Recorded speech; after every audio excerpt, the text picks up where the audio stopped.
When you got the job, Ocho and Al Nightcap was talking about it. And I said some comments and it went viral. I said that, hey, Ocho, she nice. She nice.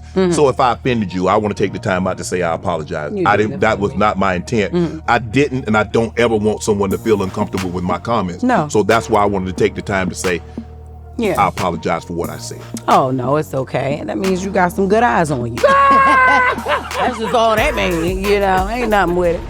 All my life, been grinding all my life. Sacrifice, hustle paid the price.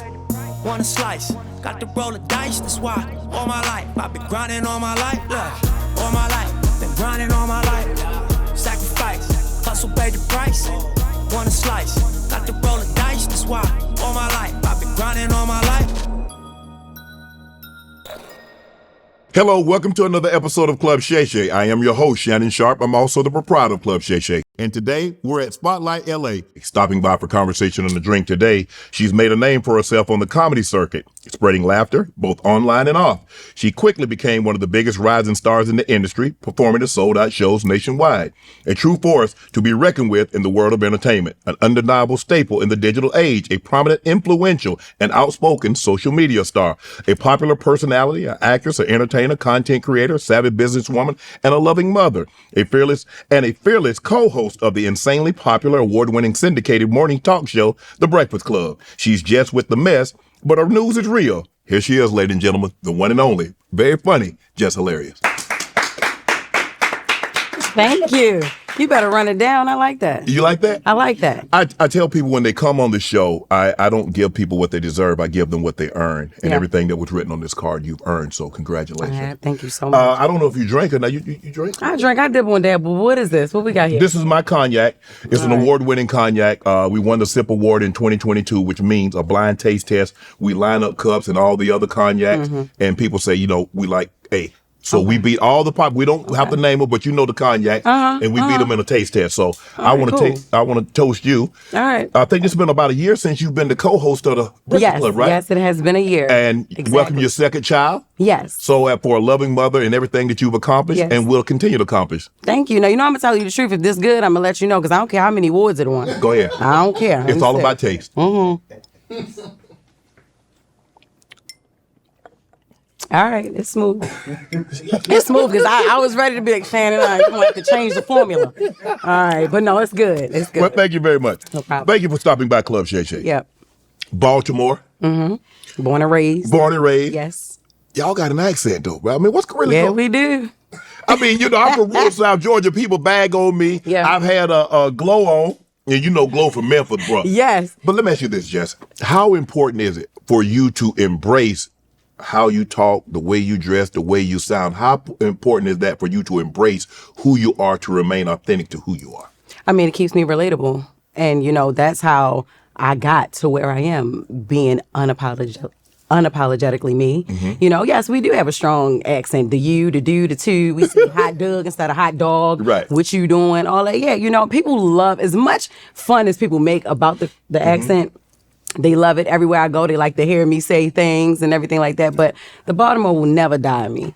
I've lived in LA, I've lived in Atlanta, I've lived New Jersey, New York. But, Baltimore will never die. Right. I got to stay grounded. When I first got into the media space, I got on television. I went to all these people to try to change my dialect because I talk with a heavy colloquial dialect, being from rural South Georgia. But once I realized that that's not who I am, I needed to embrace. And then once I really heard Charles Barkley, I was like, man, Charles' accent is worse than mine. He from Leeds, Alabama. Yeah. And once I embraced who I was, people embraced who I was. Yeah. Do you think that's of the utmost? Because if you lose who you are, that's your identity. Just talking to Do and to Doug, that's who you are. And if you lose sight of that, you kind of lose sight of who you actually are. Yeah. Now, I when I go to Baltimore, I get a little bit more Baltimore than I am outside of Baltimore. But it will never completely die in my dialect. No, it won't. Who has the thicker accents, Memphis or Baltimore? Memphis. Go. Memphis. Glow, my girl. Baby, I love Glow. Moneybag Yo. Oh my God. NLE Chopper. I think NLE Chopper, He don't sound as Memphis as the rest of them. Yeah. He don't. So that's the one that he's one of the ones that don't really get to Memphis. Yeah. But Glow. Glow. Oh my God. Sometimes I be like, what'd she say? But that's my baby. I love her. And she quick to say, "But you country." I'm like, "Glow, really? Really? I'm country? You?" Let me. All the famous people from Baltimore: Jada Pinkett, Krishan Rock, Mo'Nique, Carmelo, Mario, Cisco, Javante Davis, Phelps, Babe Ruth, Thurgood Marshall, Billie Holiday, Montel Williams. What are you thinking? What is it about Baltimore and that so many of these people were able to leave Baltimore and become what we know them as today? We're talented. You know, we're like diamond in a rough city. You know what I mean? It's a lot of we're overlooked a lot because we're known as, you know. You're not DC. Yeah. Yeah. You know, and then people only know us for The Wire. Right. You know? Yes. And which is still one of my favorite TV shows of all time. I'm telling you, not Power, not touching Wire. The Wire, who else? What, BMF? Now, you none know of those 50 shows. gonna come for us now. Well, who? Me and you, cause he gonna get 50 mad at me gonna come because for he gonna get mad at me because I allowed you to say it on this platform. He gonna come for you because you gonna say the power's not touching the wire. Oh, well, I said it before and I say it again, 50. Now, he can try to redo The Wire and cast me if he wants to, but other than that, The Wire is his favorite damn show. Oh, really? So, yeah. Mo'Nique gave you some love. How did that make you feel when Mo'Nique? Because Mo'Nique is Mo'Nique. Before you answer that, is Mo'Nique misunderstood? What do people get wrong? Because I'm thinking that you have kind of a better relationship with her than most. What do people get wrong about Mo? Man, listen, that is a hardworking woman. That's somebody that paved the way for all of Baltimore, not even just on a comedy sense. Like she's unapologetically her. Yes, right? 1,000. And when she's done wrong, you gonna hear it, and you gonna hear about it. She ain't let nothing slide until you make it right with her. Yes, that's the thing. Yes. Because when you make it right, she good. She's a loving person. You know what I mean? Like, and she uplift me every chance she get. Listen, I remember I opened up for her one time, right? And when I opened up for her, I wasn't going through anything or anything like that. And that woman hugged me right before she went on stage because I opened up for her. She hugged me and I just cried. Like, it's one of them hugs that I got you. I'm here for you. You're doing great. Keep doing what you're doing. F the naysayers. And you know what I mean? Right. So, yeah, she is misunderstood. But she's also been done wrong, too. Right. And she's also understood. But I think a lot of what she's been through has been neglected by those who caused that harm to her. And she just wants to make it right. Like, she wanted them to make it right. She shouldn't have had to go to this platform and go to this extreme and go to that extreme to be heard about things that you know she's felt that she's been slighted a lot. Why is it, Jess, that when you think when people do you wrong, the first thing they say, move on, get over it? You notice that? Yeah. Yeah. Why do you think that is? Why can't people just embrace, like, bro, if I say this is what you've done, okay, just acknowledge. Don't tell me I need to get over it. Yeah. You need to apologize. Yeah. Why is it so hard for people to apologize? Because it's not done to them. You know what I mean? Like, it's not done to you. You don't really feel it unless you're done wrong. You know what I'm saying? And I've been done wrong as well, you know, and sometimes I let it roll off my back, you know, and sometimes, you won't pay for that.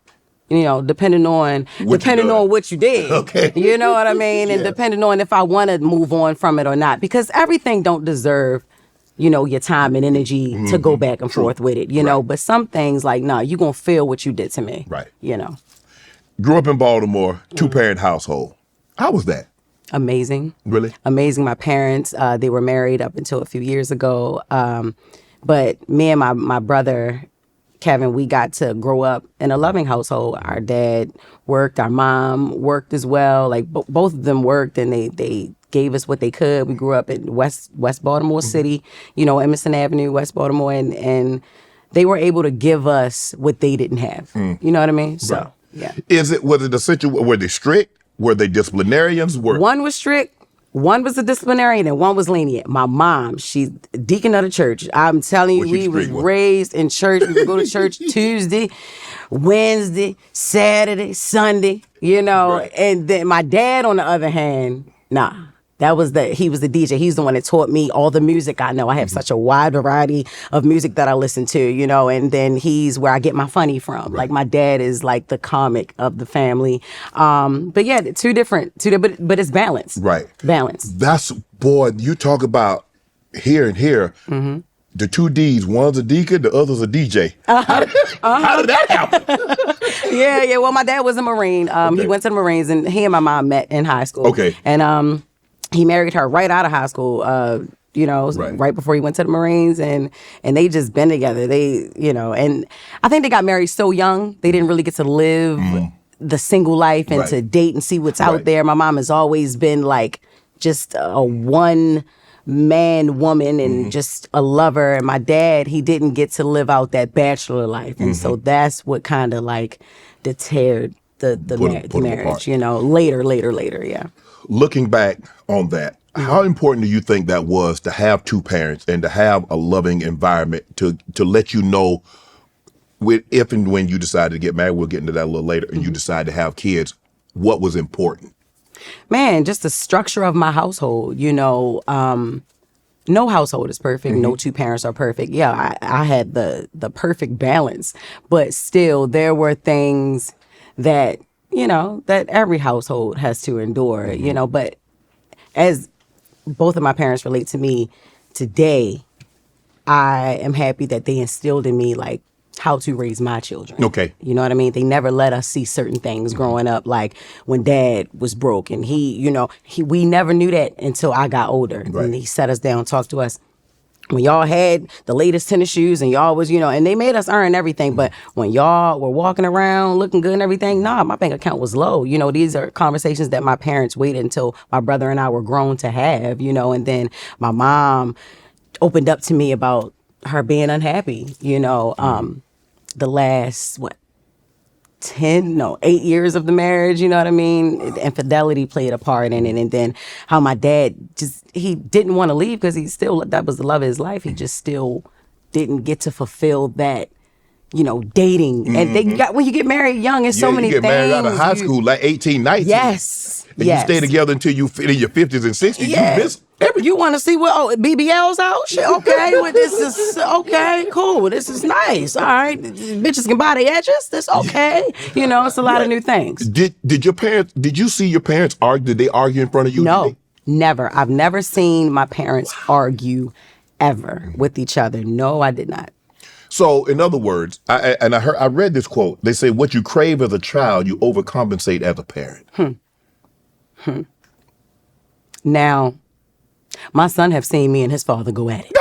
My son done seen me beat his father up. I ain't gonna lie. I done got into it physical with the dad. Man, me and Rome, that's my son's father. Yeah. My son's name is That's Ashton. your oldest dad, your oldest child. Yep, my oldest child, Ashton. He's 12 now. His dad's name is Rome, and me and Rome done been through it. Right. We have been through it, but we are really, really good friends and family today. But I ain't take that rule from my parents. You left that part out.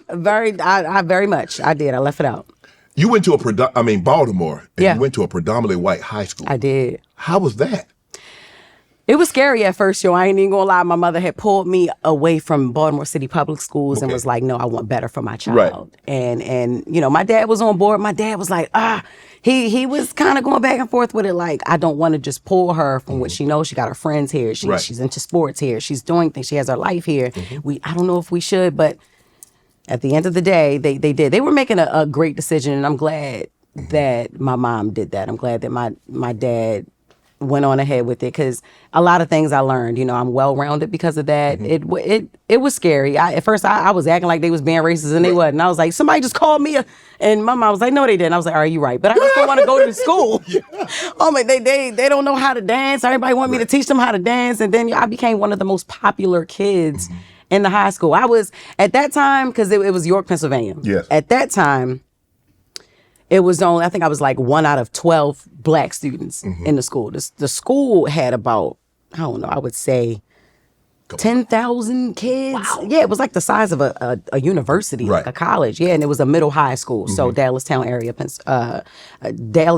Dallastown area high school. It was in Pennsylvania, and it was scary at first, but I'm glad that I stayed. It's funny that you said that, because my daughter's mom had the opposite. She was at a private school that was predominantly white, and she pulled her out because she said that's not reality. She said you're not going to be in a predominant area at any point in time in your life. So you need to be more rounded and be around people that look like you and have different ethnicities and so forth and so on. So she did the opposite. And I totally understand that. But I did see on IG where this young black female said that a black should not go to a predominantly white because you can lose sight of yourself. Something I've never done. I've never done that. I'm telling you. Like I said, I was afraid at first because I came from Baltimore City public schools. Everybody I saw looked like me. Yeah. Little ponytail on the side. You know what I'm saying? Nobody combing the back of their head, so the buckshots is bucking. Yeah. You know what I mean? But then I go up there, everybody got long straight hair, blue eyes, and I'm just like, okay, this is what it is, But it was like the opposite of what you just brought up. Like I had already seen and been around black people for so long and people who look like me in Baltimore. And it was good for them to pick me up and drop me in a place that was foreign to me, because then I learned other cultures, you know what I'm saying? And then I also learned what being the minority felt like. I learned, what controlled racism was. I learned when somebody trying to be smart, they can't directly try to be slick with it. Yeah, because they know they get their knocked out. But so I okay, yeah, this is what y'all doing. All right, I got you. So, it was great. Then I also made I met some of the greatest people that I've known since then up there. So I thank my parents for that. Did you get in any fights? They call you names? Hell no, not to my face. Nope. I ain't gonna lie. Going to high school with white kids, that's how I got into drugs and all of that. I smoked my first blunt up there. I did my first shroom up there. Damn. Yeah, bonfires and all of that. So how did this happen? You like, okay, what y'all doing tonight? What y'all getting into tonight? You like, okay, we're gonna do this, yada yada yada. You like, okay, cool. They were inviting me for a long time. Like, yo, you want to come to this bonfire, dude? Like, it's gonna be great. Like, it's so cool. And I'm like, totally, okay, yeah. And I'm like, all right, cool. I see what a because I'm from Baltimore. Right. Ain't no bonfires down. You say a fire is somebody's house. Right. You know what I mean? It's not a bonfire. So I go. And I see them rolling up weed. I'm like, all right. I'd never smoked weed, tried weed in my life until 10th grade in high school. I'm like, let me see. I'm like, what y'all put in it? Because I know white people lace their stuff. Yeah. You know what I mean? So I'm like, let me see. Because, I see little substances being poured on top of the blunt. Poured in it. And I'm like, give me a regular blunt. I hit it. It's cool. I'm hungry. I'm feeling a little funny, And so I start telling jokes and stuff. But then I see people are tripping off of other things. And I'm like, what's that? Oh, yeah, well, that person, Carlos had just had some acid over there. I'm like, yeah, I don't want that. I don't want that. Nah. Yeah. Then, you got pills over here. I'm telling you, these kids had everything except for their parents there all the time. That's what set them aside from me. That's when I started connecting with my friends on a different level because they would see how my parents were there. They would come home every night. They would tell me they love me. They would tell me, because I would have my friends over too. Right. And I remember one of my friends saying, her name's Talia, she's like, you and your mom tell each other that you love each other like all the time. I'm like, yeah.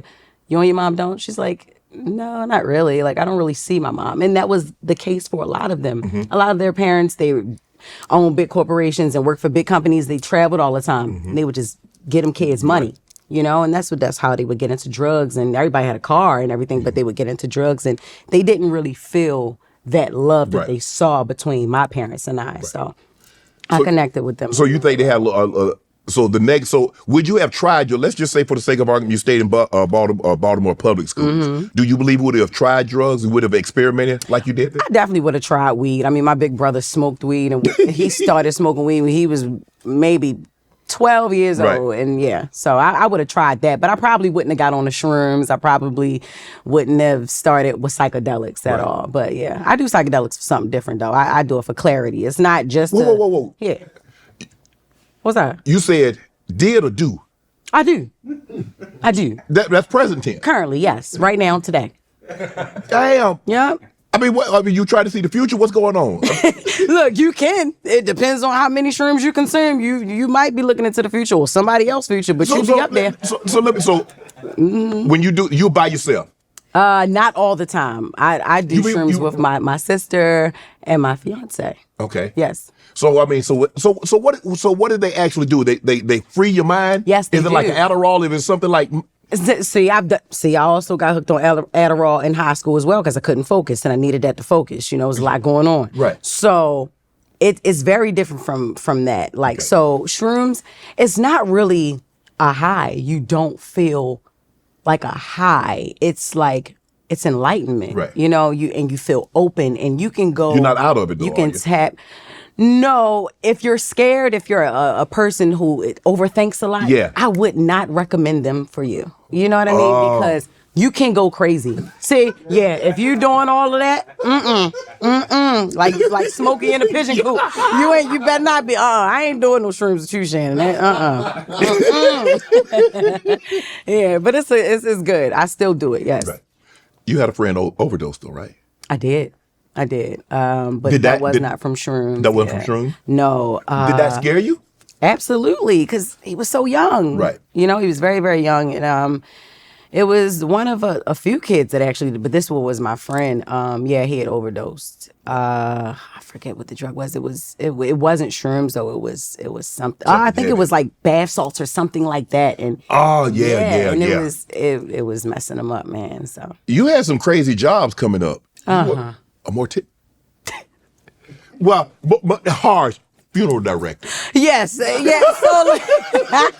no. So that's the thing. That's what I thought I wanted to be. Yeah. You know what I mean? Because I went to college and did a semester, just a semester. I thought I really wanted to get into like being a mortician. Right. You know, because every job before that, Shannon, I swear everybody was getting me fired. Everybody, you know? And so I'm like, if I work with dead people, can't nobody wake up and be like, oh, she did, you know, because they dead. They gone. But Jess, you were stealing. I was. But damn, you got you fired. But I ain't stealing from the people that was snitching.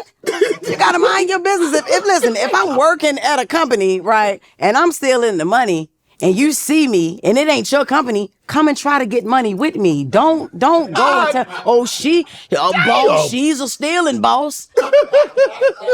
So you want to be the favorite, you know what I mean? And that ain't gonna get you no raise. That ain't gonna get no bonus for you. You could have been getting money with me on the side. So in other words, you was gonna steal money from the dead people to get coming with money in their purse in their pocket. No, but that was a very lucrative business to be in. People ain't never gonna stop dying. No, they're not. So I planned to stop stealing and making money the right way with the dead people. So so you wanted to go to study mortuary science. Yes. Which I did for a semester. And I got scared.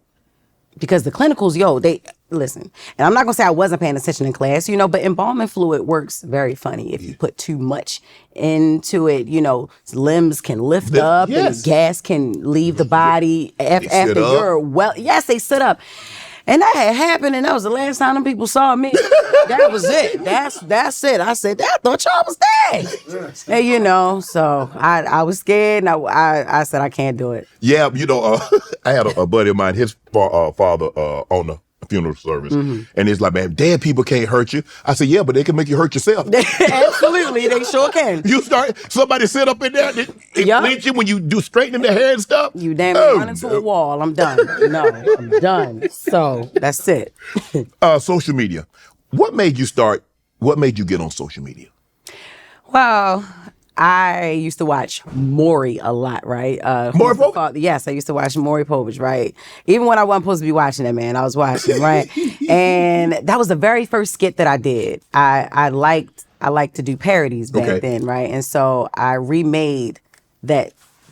Who's the father? I was acting like I was the guy, and how they would have the confessionals. Right. I'm not the father, and they would have these like different angles. Like it would be an angle down, looking up at the guy, and then it was just funny. So I remade that, and that skit took off. Right.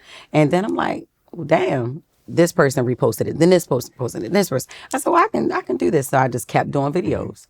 And this was back when videos were only 15 seconds on Instagram. So I'm like, all right, I got to make people laugh in 15 seconds. Let me do it. And so I just made a series of skits that went viral, and it just took off from there.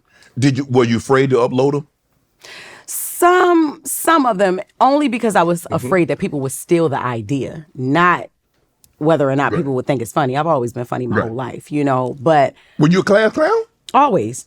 Even up there with the white people. That's how I got put out half the time. I'm like, y'all white and y'all still put people out of class? I thought that was only a black thing. But they're like, no, get your ass out of here. No, you trying to make everybody laugh. So, yeah, but that's how that happened. I wanted to touch on this. It slipped over my mind. When you stealing, you go to jail for stealing? Did they put you in jail?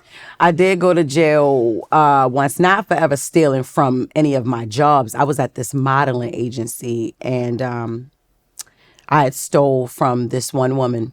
Damn, Jess. Yeah, I know. I know. Nowhere. Well, I now you can. I'm reformed. I'm reformed now, you know. So now people steal from me. I don't steal from them. So, but look, I stole from the director, and then I stole from what you stole? The assistant. Money? What? Well, yeah, but this the thing. All right, the assistant that I stole from, she had the nerve to take me to court too. But she ain't had nothing on her card. I'm like, I ain't even get nothing off. I couldn't even order a pizza off your card, lady. Why are you up here standing in front of the judge talking about? And she also stole from me. Well, I didn't get nothing, so I shouldn't be tried for this. But the other lady, yeah, she had some big bucks, and so, yeah. I'm looking at you, Jess. I think you went on them people's job to get them. No, it was a modeling agency, and they was lying to people, taking all their goddamn money, telling us that we can be Tyra Banks and Naomi Campbell, right? And we couldn't be. Why would you tell me that? I ain't even tall enough. You know what I mean? And I really was going with this. It was people shorter than me, and you know, it was people on the bigger side. Right. That they knew damn well wasn't plus model. You can be a plus model. Yeah. What's the lady? You can, but not back then. Ashley Stewart's and Lane Bryant and all them people. Yeah, that's what. Yeah, but. You ain't, come on now. Some of those people in there, they was just taking people's money. So you was Robin Hood? Yes, and I went back to collect for everybody, but when it came time for me to give back everybody else, everybody left. So I was like, I might as well keep all up for myself.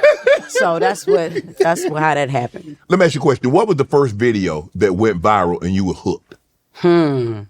My first Jess with the Mess. That was my first Jess with the Mess. I used to do Jess with the Mess on reality TV. This is when Love and Hip Hop first came out. Right. Love and Hip Hop Atlanta. No, it was New York with Chrissy and Jim Jones. Okay.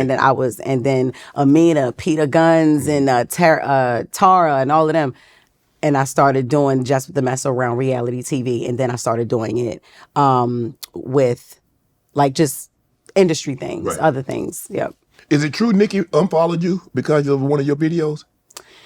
I don't know why she unfollowed me, but I know she had reposted me a few times listening to some of her music that she dropped, and then unfollowed me. A few people unfollowed me though. But yeah, I don't know the reason why. I don't be like, why? But you know, you can't be going back and forth with them barbs on social media though, Jess. I don't go back and forth with them. They go back and forth with themselves. Oh, you don't? So you don't respond on social media? You don't go back? Not anymore. Oh, you haven't seen. You can't find a comment that I done commented on, and since what did I say? I think back in 2023, I said I'm not gonna comment anymore. They don't deserve for me to keep. How going difficult back is and that? forth. Because your nature is to come back. Yeah. It is very difficult. That's why I don't read comments as often as I used to. Because listen, Jessie from around the way, Baltimore City, she on that app, she'll get in your ass. And I've learned a lot. Things that you would say to an MFO on the streets in Baltimore, sis, you can't do it online. Mm-mm. Don't do it online. It's not worth it. It's not. And at the end of the day, these people don't know you, and they would never say this to your face. So don't go. What are we in the comments for? Why is it people on social media, they'll say something slick. Mm-hmm. You get slicker back with them, and then they cry victim. Oh my God. I can't believe you said that to me. You talk to a woman like that? Yeah. No, she talked to me first like that. Period. And that's just what it is. You know what I mean? And that's another thing. Growing up in Baltimore, that's what it is. If there's no rules to this. You know, you come at me, I come at you. You can't tell me how. No, you can't say that though. It's like, no. And I think we live in a world now where sensitive and offended is the new trend, you know? So, yeah. There are a lot of social media stars. You look at Desi Banks, Drewski, Young Fly, Pretty V, B. Simone. This other guy, I'm sure you're going to talk about him because he had something to say about you. It wasn't bad, though. You know what I'm talking about, don't you?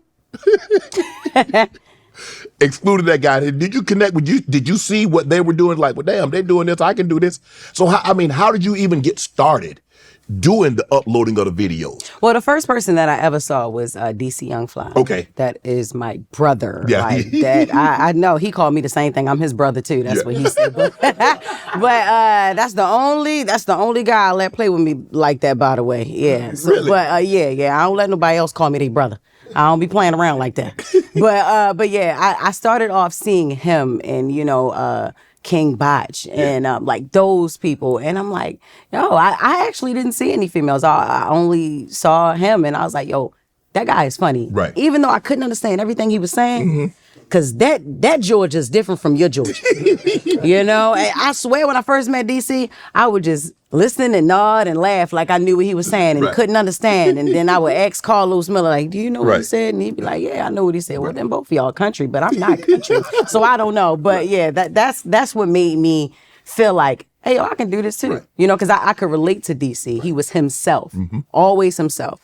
So yeah. So what did any of the other guys, once you met those people, did y'all share information? Did y'all share tips? Did y'all like, well, hey, let's get this money together? Yeah, I actually took B. Simone and Pretty V and Watch Jazzy on their first tour. I did my first tour and I took them with me.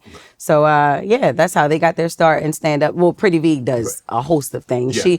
Pretty V don't like doing no damn stand up. She is successful and entertaining though, for sure. So yeah, she's more like a host, but yeah. How did you meet Country Wayne? How did I meet Country Wayne? I know that it's not on your card. Let me see that damn card over there. How the hell did I meet him? He a nice dude though. Yeah. Nah, see how you even say it. No, yeah. But I don't even remember how I met the fella. I don't. Damn. I don't. Sorry to that man. Okay, okay, Kiki. Yeah. I'm sorry, I don't know that man. I'm sorry. I just don't know. I don't remember how I met him. How old were you when you got on stage for the first time?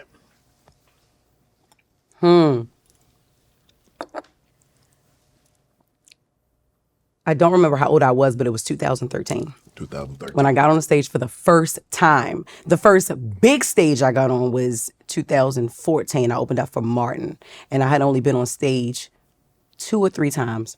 Did you always want to do stand-up? No, the hell I did not. I didn't even know what all of that consisted of. Like, I grew up watching. Yes.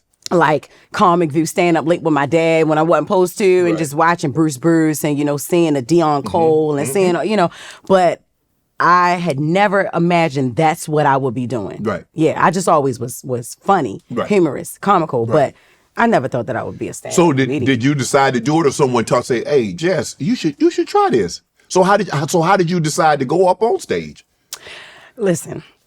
So my big brother, Desi, he's not my biological brother, but he is somebody who is a mentor for me. He's also from Baltimore City, Desi Alexander. Okay. He's been a feature on my tour since I first started. This is the guy that people know when I'm coming, he coming too. Okay.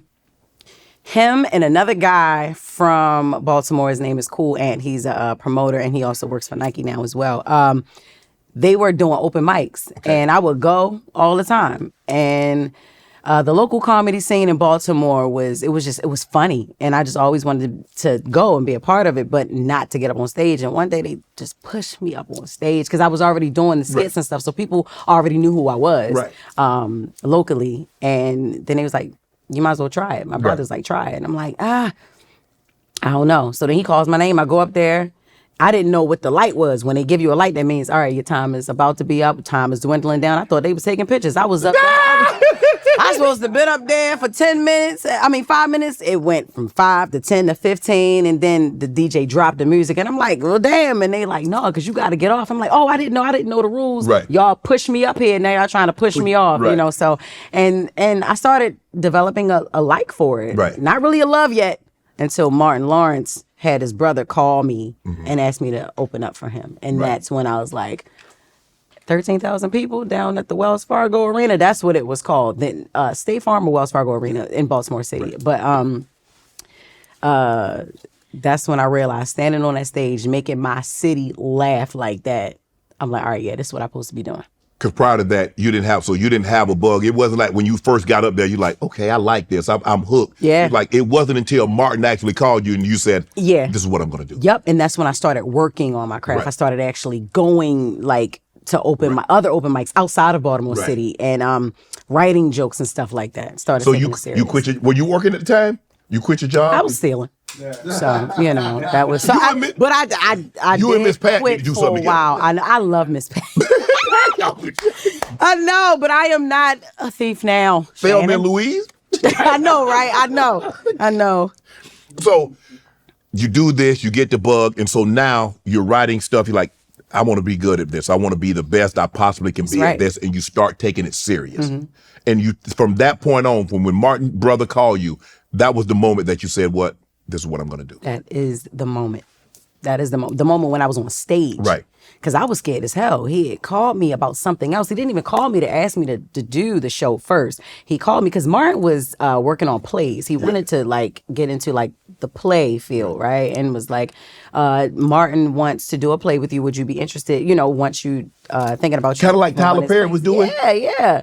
And I was like, of course. And then we hung up. And then he called me back like, well, what are you doing this weekend? Because you know Martin is on his What Now tour, right? And he stops in Baltimore. You know, he's from Maryland. I'm like, I know everything about Martin. Martin was one of my favorite actors coming up, like, you know. And so he was like, yeah, would you mind opening up for him? You got 10 minutes to come? And I was like, sure, I got an hour. Lying. And so as soon as I hung up, I called my brother. I'm like, yo, I get to open up for Martin. I've only been on stage 2 or 3 times. I need you to help me. He helped me. That day of the show, I went out there. It was me, Melanie Camacho, and he had one other person. I forget who it was, and then he went on.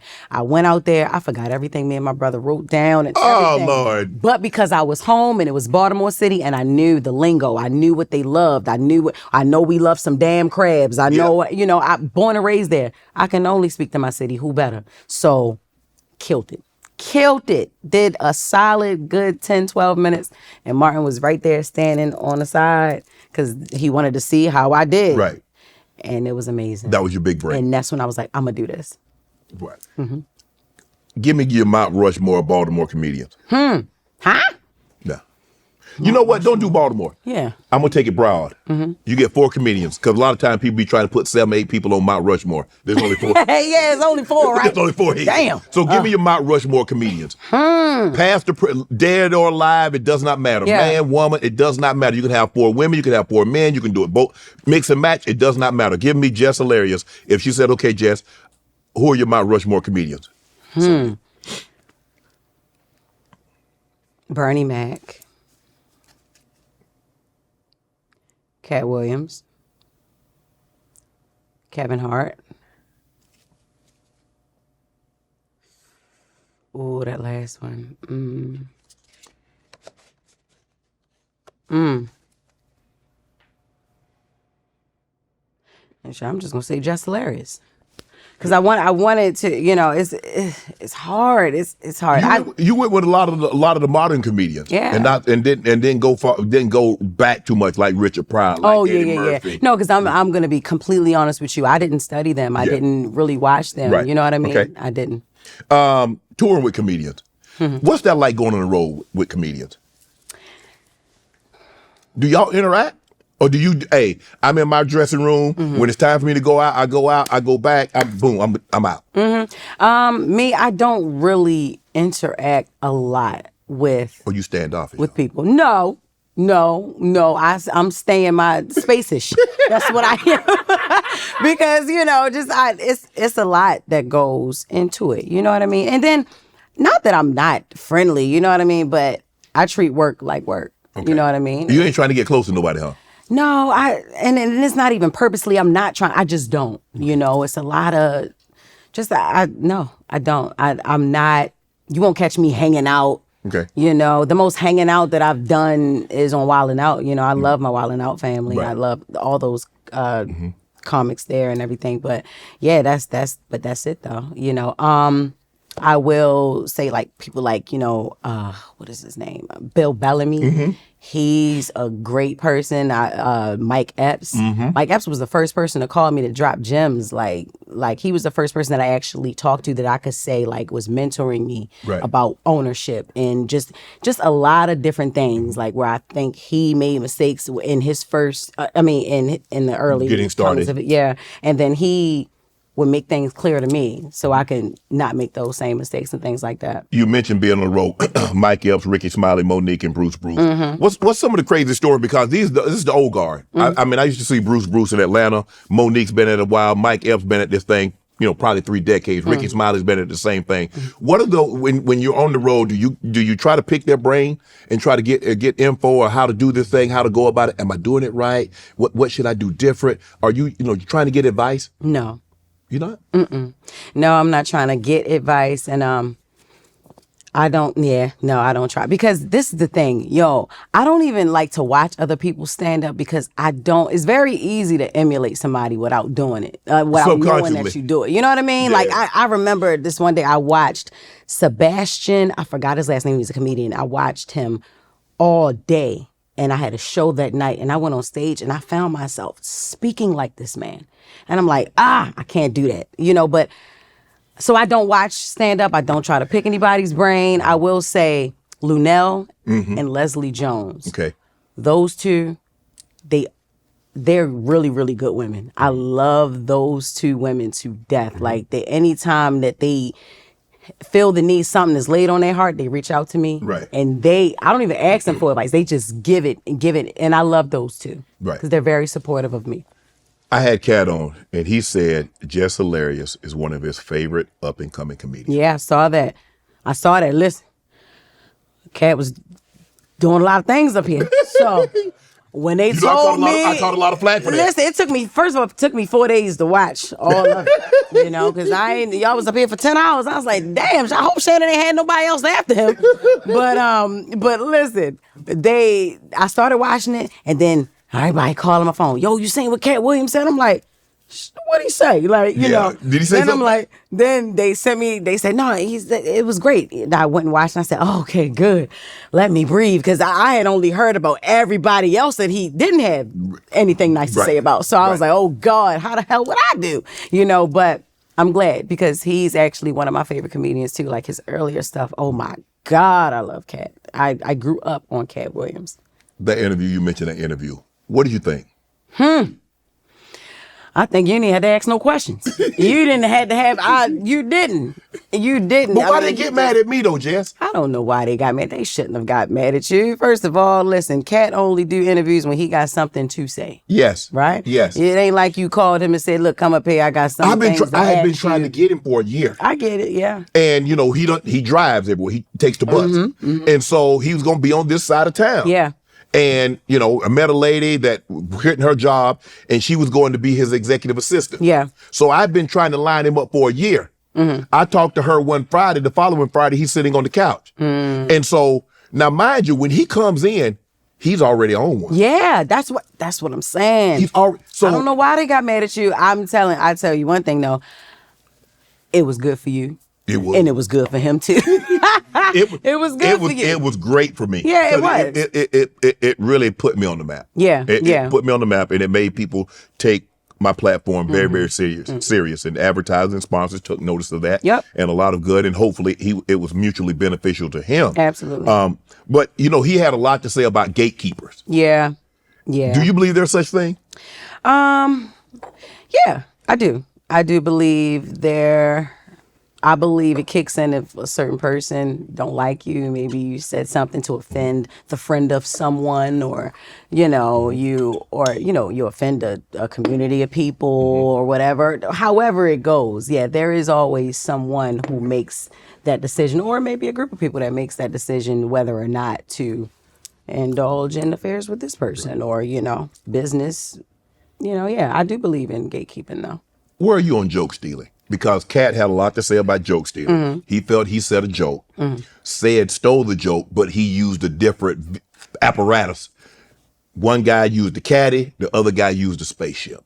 Some people say, bro, if it's that serious, write a new joke.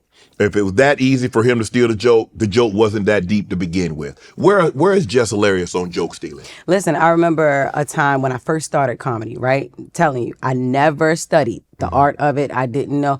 And I sat at a show, and there was this comedian from Baltimore, right? And she had a joke about squirting, right?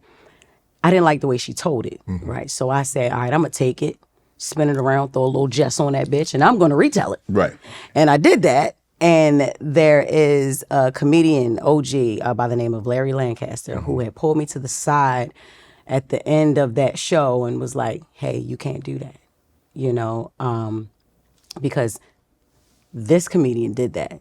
That's very big in this culture. You cannot do that. And, you know, in the culture of comedy, right. You cannot steal. And I was like, damn, even if I remix it, it's not stealing. It's just, it's the same idea. Right. But he said, no, because you went online and said that you were going to steal the joke. And I did do that. Right. So I was like, I just didn't know right. the rules of it, but that was the first and the last time I'd ever done something like that, you know. And I didn't realize why she was so mad. Like, damn, what, just write another joke or tell it better than me and I'll give it back to you. You know what I mean? But I'm like, nah, this is really an art. This is really rules to this thing. You know, you can't do that. Right. And so, yeah. I mean, I guess people look at it like a song. Yeah. If I sang the song and then you come behind it and sing it, we'll write a better song. No, bro, you stole my song. You stole my stuff, man. And no, you got to give it back. It ain't yours. So, yeah, I do not steal jokes. Yeah. And that is it. When it comes to college basketball and March Mania, one thing is for sure. Nothing's for sure. Upsets, buzzer beaters, Cinderella's advances, top seeds going home early. It's all gonna happen. Bet the unexpected, every upset, every day with DraftKings Sportsbook. With live betting, exclusive content, promos, and parlays, DraftKings is the ultimate college basketball destination for March. Ready to make your first bet? Check out the matchups and pick a team to win. It's that simple. First time, here's something special just for you. New DraftKings customers bet $5 to get $200 instantly in bonus bets. Bet the unexpected with DraftKings Sportsbook. Download the DraftKings Sportsbook app. Use code Shannon. That's code Shannon for new customers to get $200 in bonus bets. When you bet just $5, only on DraftKings. The crown is yours. Tell me the process of writing a set. So let me ask you a question. How long are your sets? 30 minutes? I am on stage when I headline, hour and 15 minutes. Hour and 15 minutes. So tell me the process. So say you do week Thursday, Friday. Maybe you got 2 shows Friday, 2 shows Saturday, blah, blah, blah. Okay. And you're going to be on the road for, let's say, 6 weeks. Yeah. How do you go about writing a set that's going to be able to stand the test of time for that 6 weeks, and you're probably going to be on stage 25 to 30 times?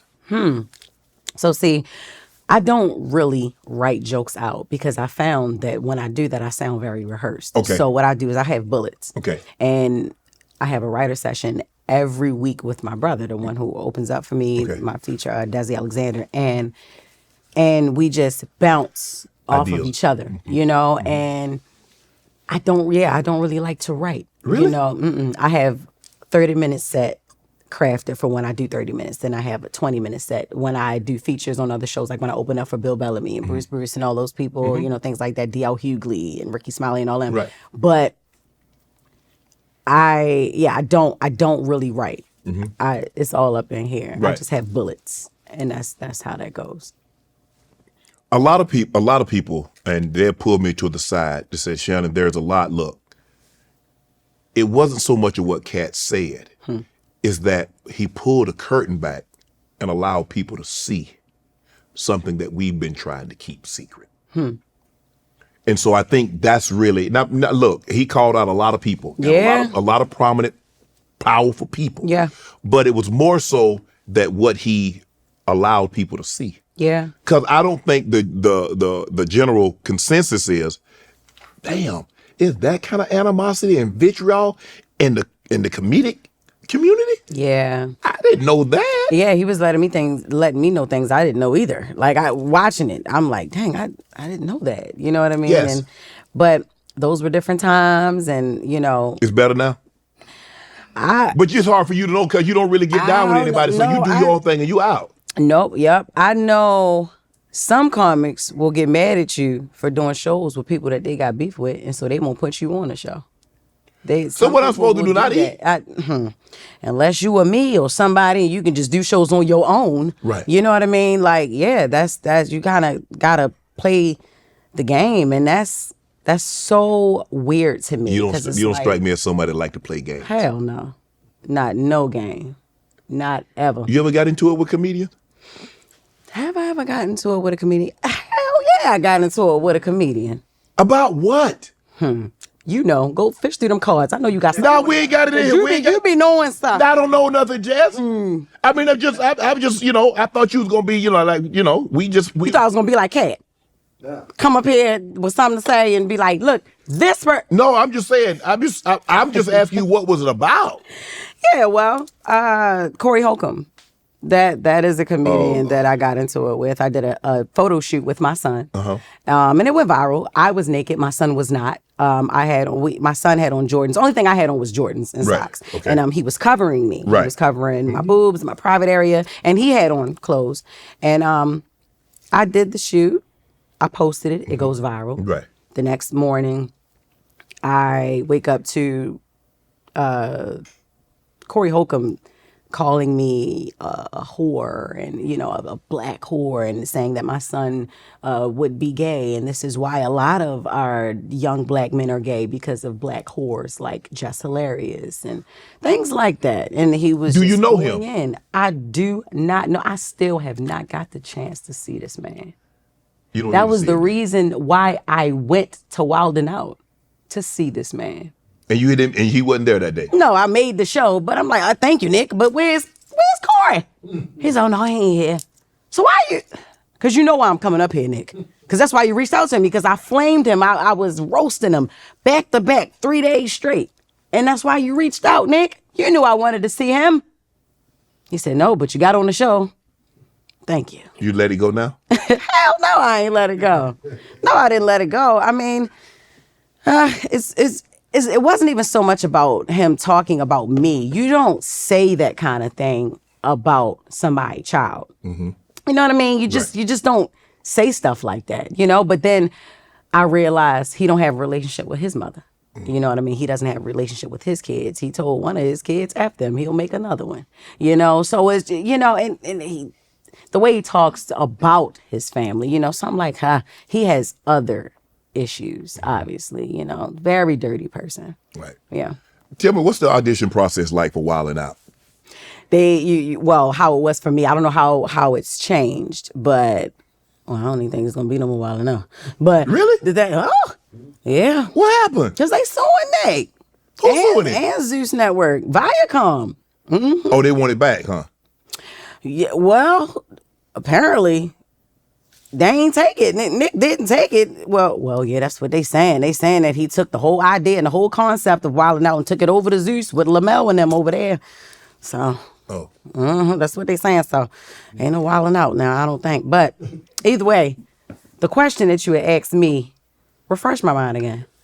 How do you audition? How do you audition for Wild 'N Out, and then how do you make the show? Okay, back when, because I don't know how it's changed, but back then, you go, they'll have it at a hotel, like in one of the banquet halls or whatever, and then you go in there, and then Nick wants you to joke on the spot, go back and forth with somebody, or like a rap battle, because the thing is wild style. Everybody's favorite thing is wild style. It wasn't my favorite thing, because I ain't just thinking of Valentine. That girl can rap for days and days. I'm talking about, but they'll have you do that, and they'll give you a topic and you just spit jokes on it. Okay. You know what I mean? And then you'll just go back and forth with somebody, like cracking on them, joking and roasting and stuff. And then if they like you enough, he'll tell you, okay, yeah, I got you.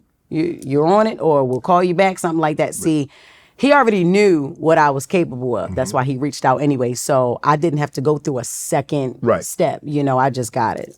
What's your favorite moment of the show? Do you get upset? Because hey, man, they be going in hard. Jess, I might have had a swing on somebody. Oh, trust me. Guests have canceled. Guests have sent in stuff like, look, I'm going to come up there, but y'all can't talk about this and this. And y'all talk about this. And 85 South, which is Carlos, DC, and Chico, they'd be like, well, why you coming up here? Because you already know we don't go by that. We don't play. Man, come on now. And then Nick let us do what we want on the show. It's like, whatever. We joke Nick. You know, Nick is always the butt of the joke. So it's like, whatever. Except Chico. Chico got him good, man. Ooh. Them three stay on Nick. Like, oh my God, I don't even know how. I would have been put them off my show. I don't care. Yeah, bye. Yeah. But yeah. I love them though. What's your favorite? Who's your favorite Wild 'N Out guest? The favorite Wild 'N Out guest or cast member? Guest. Guest. I ain't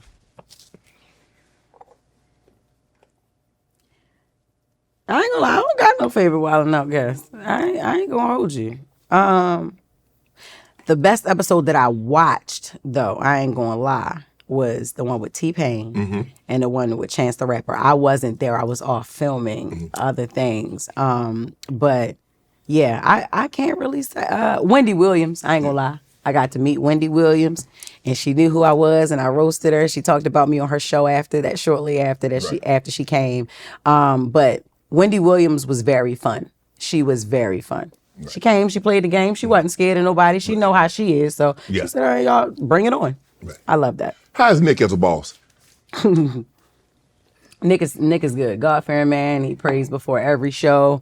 He's really, really a good dude. I will always and forever respect Nick for this. So I did 2 seasons of Wild 'N Out, right? And then I got casted for the sitcom Rel on Fox, right?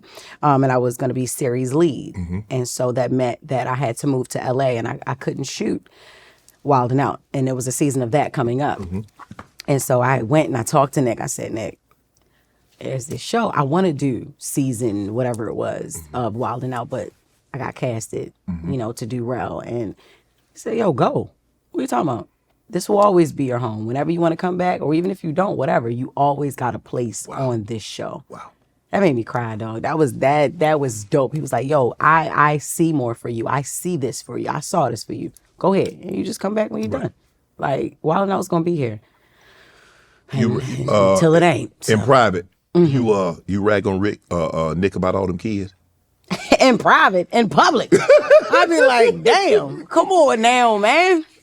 Yeah, I just felt like, I don't know. In my opinion, I felt like that marriage messed that man up, and now he's overcompensating for something he couldn't compensate for.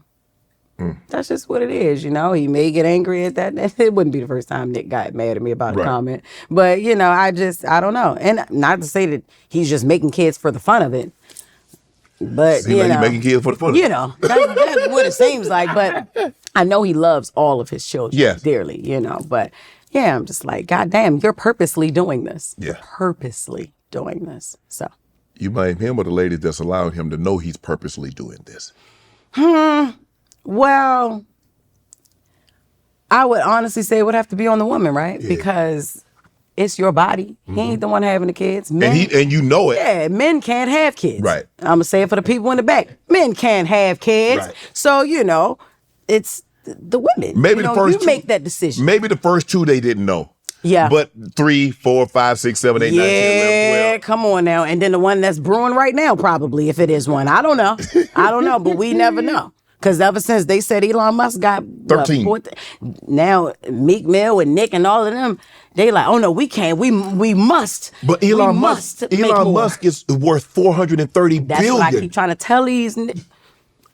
There's a difference. Because one thing niggas gonna do is nig. And I keep telling them, y'all can't nig with him. Yes. No. Yes. You can't do that. I mean. Yeah. And Meek Mill to say, yo, I can't let Elon Musk have more baby mothers than me. Sir, you're looking at it wrong. Elon Musk made, $177 billion in the last 30 days? Yeah. What your mindset should be is, I can't let this man, this man is rich. I need to get on that. But your mind is so in the bottom. You thinking about babies. What are you talking about? This man thinking about dollars. Exactly. Come on now. Okay. You said Nick is suing Viacom. Viacom is suing him.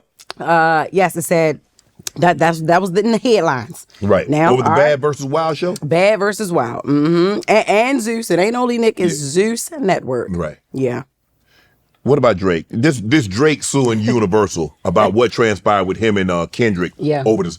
I mean, this might be the greatest diss song ever. Yeah, no, it is. I thought with No Vaseline, I thought I hit him up. I thought Ether, Sheether with Remy Ma when she would have. I mean, I was like, hold on. But this 5 Grammys.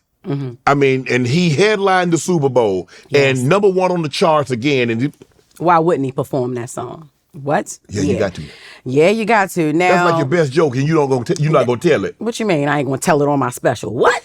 Please. Oh, I'm getting that one. Yep. I don't care who it make mad. It is what it is. Now, because there's like a double-sided thing with that. Now, while rap is rap, there are no rules. Yeah, you hit below the belt. Kendrick just went to hell with it. So that's how I am, Jess. I know how you are. If you go low, I ain't going low. I'm going to hell. Yep, that's right. I love you, Michelle Obama, but nah, we gonna have to take it down there. And I get it. But I will say, Drake does have a valid argument when it comes to losing brands over such an accusation, the pedophile thing, and you saying that I like little girls and you know what I mean. It's just, and that surely could cost you some business, some money, sponsors and endorsements and all of that type of stuff. Going as far as suing Universal because y'all pumping this. Because these are.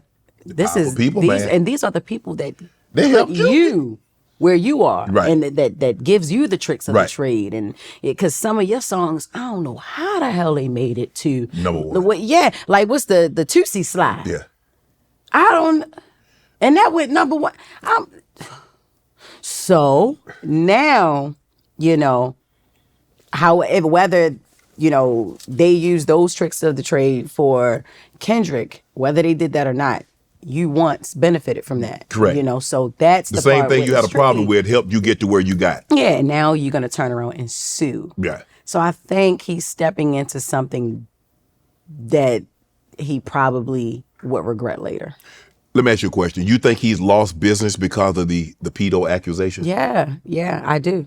I really, really do. And I honestly think that's why he's been also just like quiet as well, and then going to all these other countries to perform and things where all of that stuff in America ain't really like there to bother him as much. In Australia, ain't nobody gonna be people like, it's just words. I don't like people playing on my name, Jess. Yeah, I get it. And like you said, maybe that accusation has caused them some advertiser sponsors and things of that business opportunities because there are people playing with my name. And I was just like, you know what?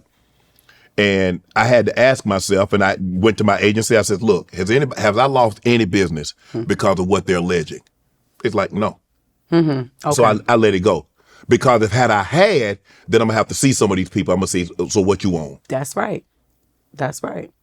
Now, let's see.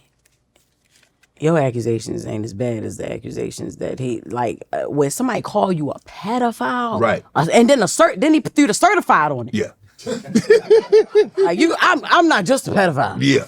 I'm a certified pedophile. You got papers and everything. What? Because when you're certified, you got papers. You damn right. Hey, no school district, can't stay here, can't stay there. You got to check in. That's right. So that's like, you say that. If I was tied to any business with Drake, I would be looking like, all right, well, what's up? What's going on? Well, they say, well, you talked about that man family. You say this the child ain't his. So you said, hey, if you go low, we go into hell. Yeah.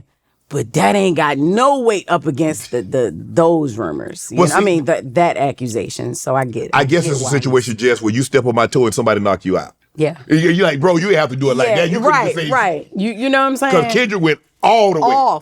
But he did give a warning in Euphoria. Yeah. He did. He said, all right, I'm going to chill out. But you know what I'm saying? He gave the warning. Yeah. Like, yo. Right. But I ain't going to lie. He ate him up in Euphoria even more than Not Like Us. Yeah, he called Drake Drake called Kendrick a woman beater. Then Kendrick called Drake a pedophile. I mean, yeah. Was it about what do you think this initiated about, did it have anything to do with the women? Because we know guys, we'll butt heads about a female. I honestly don't think it had anything to do with a woman. I think that's more so like a Drake thing. I think Drake would get mad over a woman before Kendrick would. And I don't know either one of these brothers, but knowing what we've all seen and how we know Drake is a very emotional person. Kendrick is a very healed person. Like he rap like he is in therapy currently. Yes. You know what I mean? And he goes deep with things.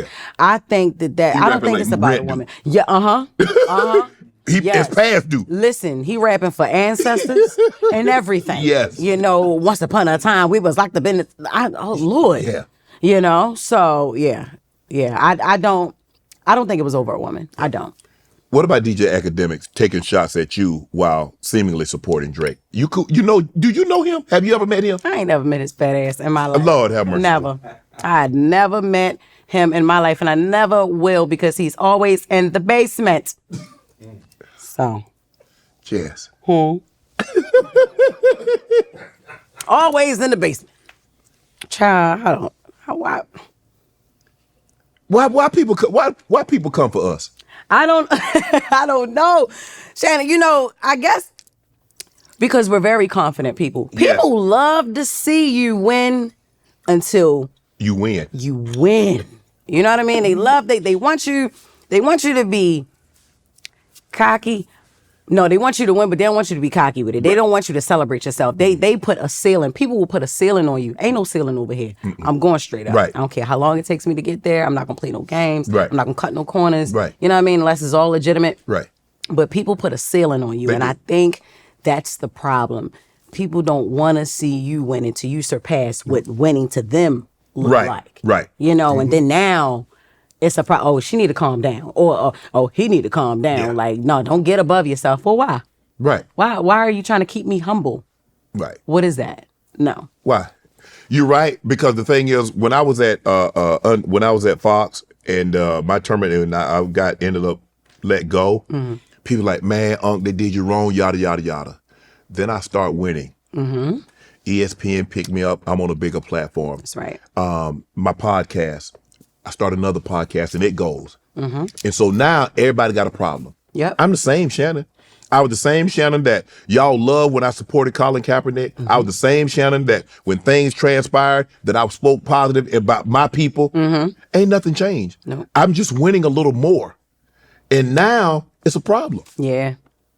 I don't get that about us. Because they put a ceiling on you. You weren't supposed to do all of that. You weren't supposed to. You were supposed to just fall by the wayside and do what they had in their mind for you to do. But you surpassed a lot of people's expectations. When you see negative comments about Jess, what's the first thing that goes through your mind? I'm gonna get their ass, but then it's but then it's like I am reformed. I have come so much further than that, and my growth in that is just like, look, you can't beat everybody. You can't respond to everybody. You can't win them all. Listen, it's like whatever. You can't go to war with everybody. You can't go to war with everybody. No, you can't. But you be thinking like, I'm gonna get them. I do, yeah, because listen.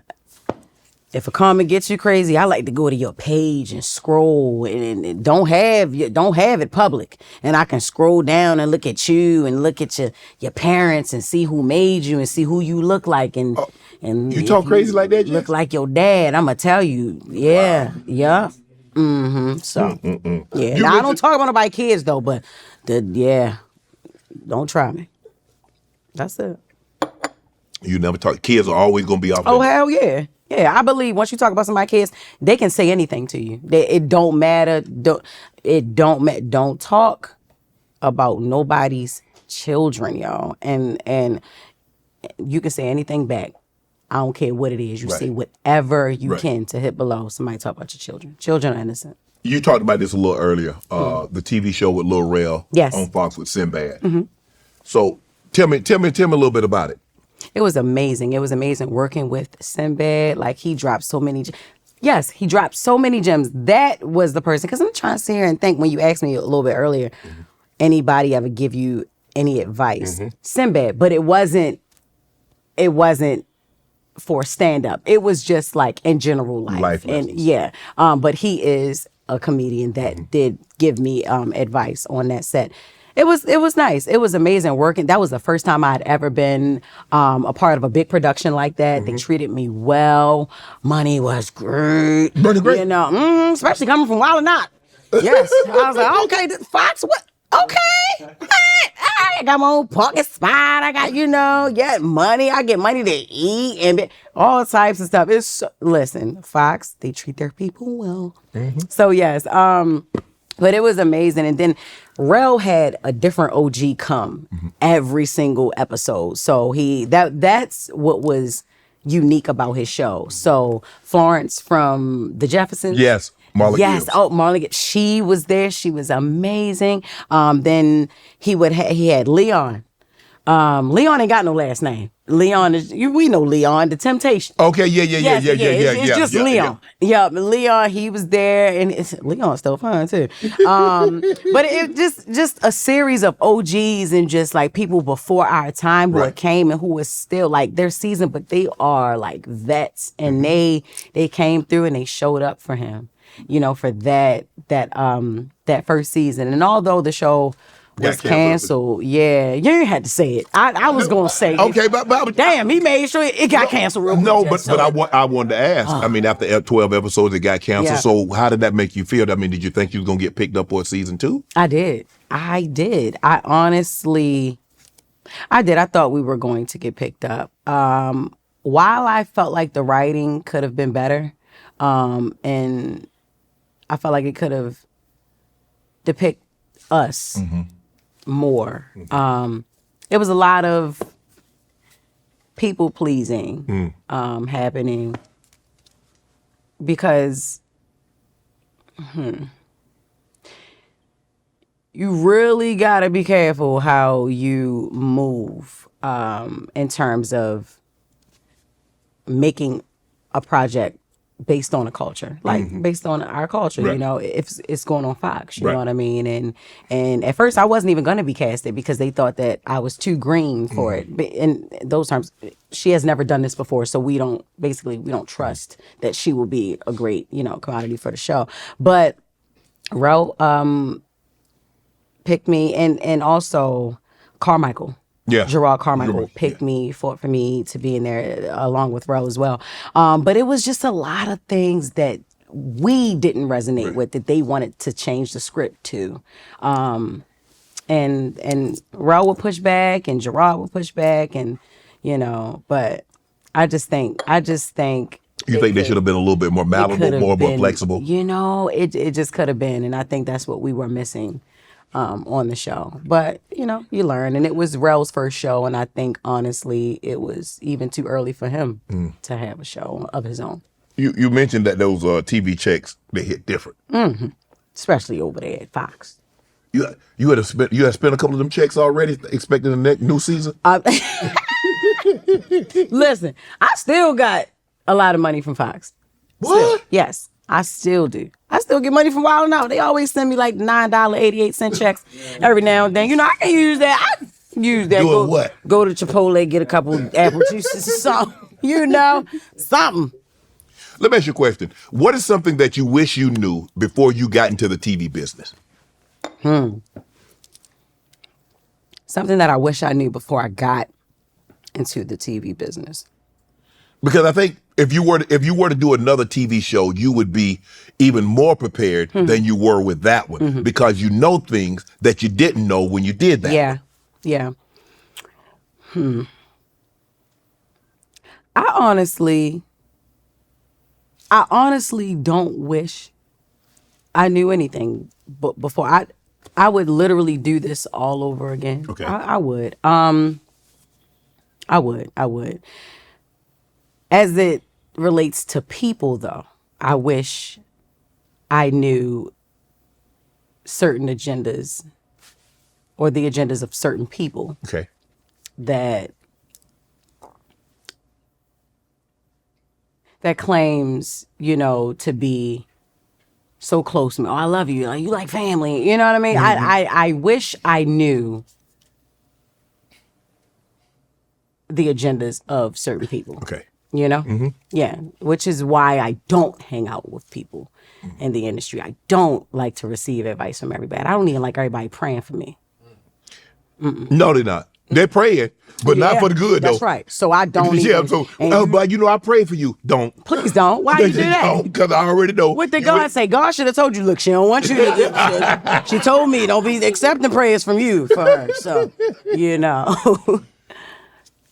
Lil Rel is really Lil Rel now. No, oh, hell yeah. Why do everybody believe that man on Ozempic? He need to put the two T's in the name. Not just Lil. It's Little Rel now. He's literally Little Rel now. I mean, I had him on. He thin. He thin. Yeah. Jess. People think he on that Ozempic. Yeah, and he said he's not. Oh, he got that package. He said, what package? What package is that? It's on the card? But you know when black people you lose a little weight, black people. Oh, you talking about that? Yeah. Man, you can't lose no weight around no black person. I know, you damn right. And that's in any city. I ain't even gonna say that's growing up in Baltimore City. In any city where it's black people, you getting sick? What's going on? Okay? Like, damn, you can't ever lose weight around no black people. I got a gym membership. I just lost 3 pounds. That's it. I'm on crack. Like, all right, we lose weight, you know? But why we like that, Rick? Why we like that, Jess? That's how we grew up. Yes. A drastic change. Yeah. Something going on. Yup. And if you big, if you small and you blow up, you on Depo. That's what they say for the women. Oh, she must have got that Depo-Provera shot, that birth control. Yep. You know. But I don't know. He said that he wasn't. We had him up at Breakfast Club. He totally turned down the rumors of being on Ozempic, and he said he's working out. And he said he's the happiest he's ever been in his life, you know? Because I know he was supposed to get married, because when he came on us, he was supposed to get married. Yeah, he's married. He's married now? I believe he is married. I don't know. He might be, because he refers to her as his wife. So they may have gotten married already. The BBL. Do you think Hollywood, is this what women just want to do, or there is a societal pressure to do this?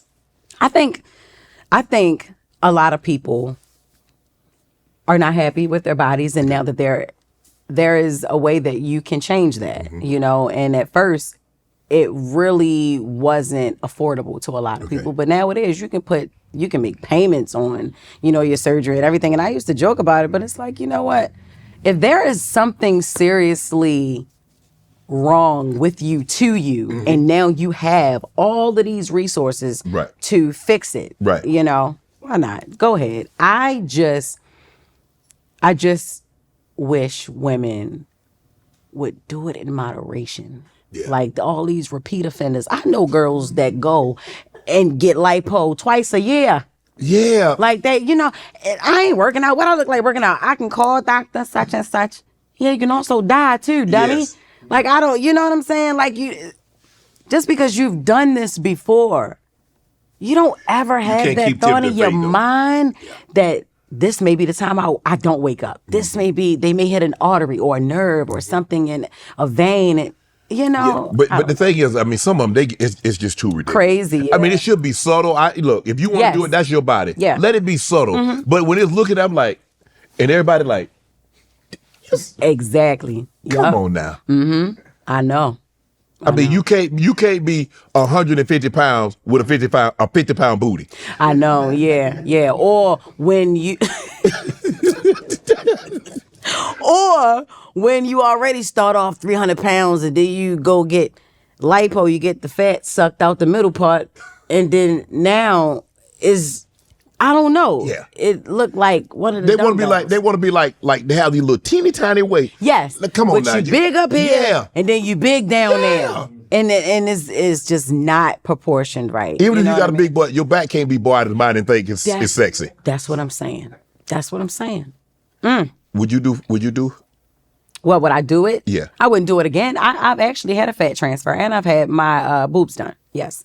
I mean, man, people don't really look at boobs like that as something drastic. But when they get, when they get drastic. BBLs and they keep going back and getting fillers and all that other stuff. Come on now. See, I got my BBL back when it was called a fat transfer. Okay.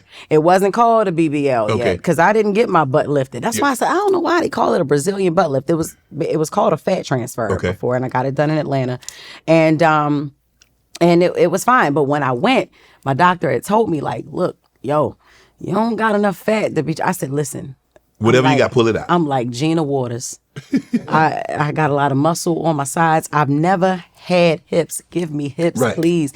And he was Would you have hip dip?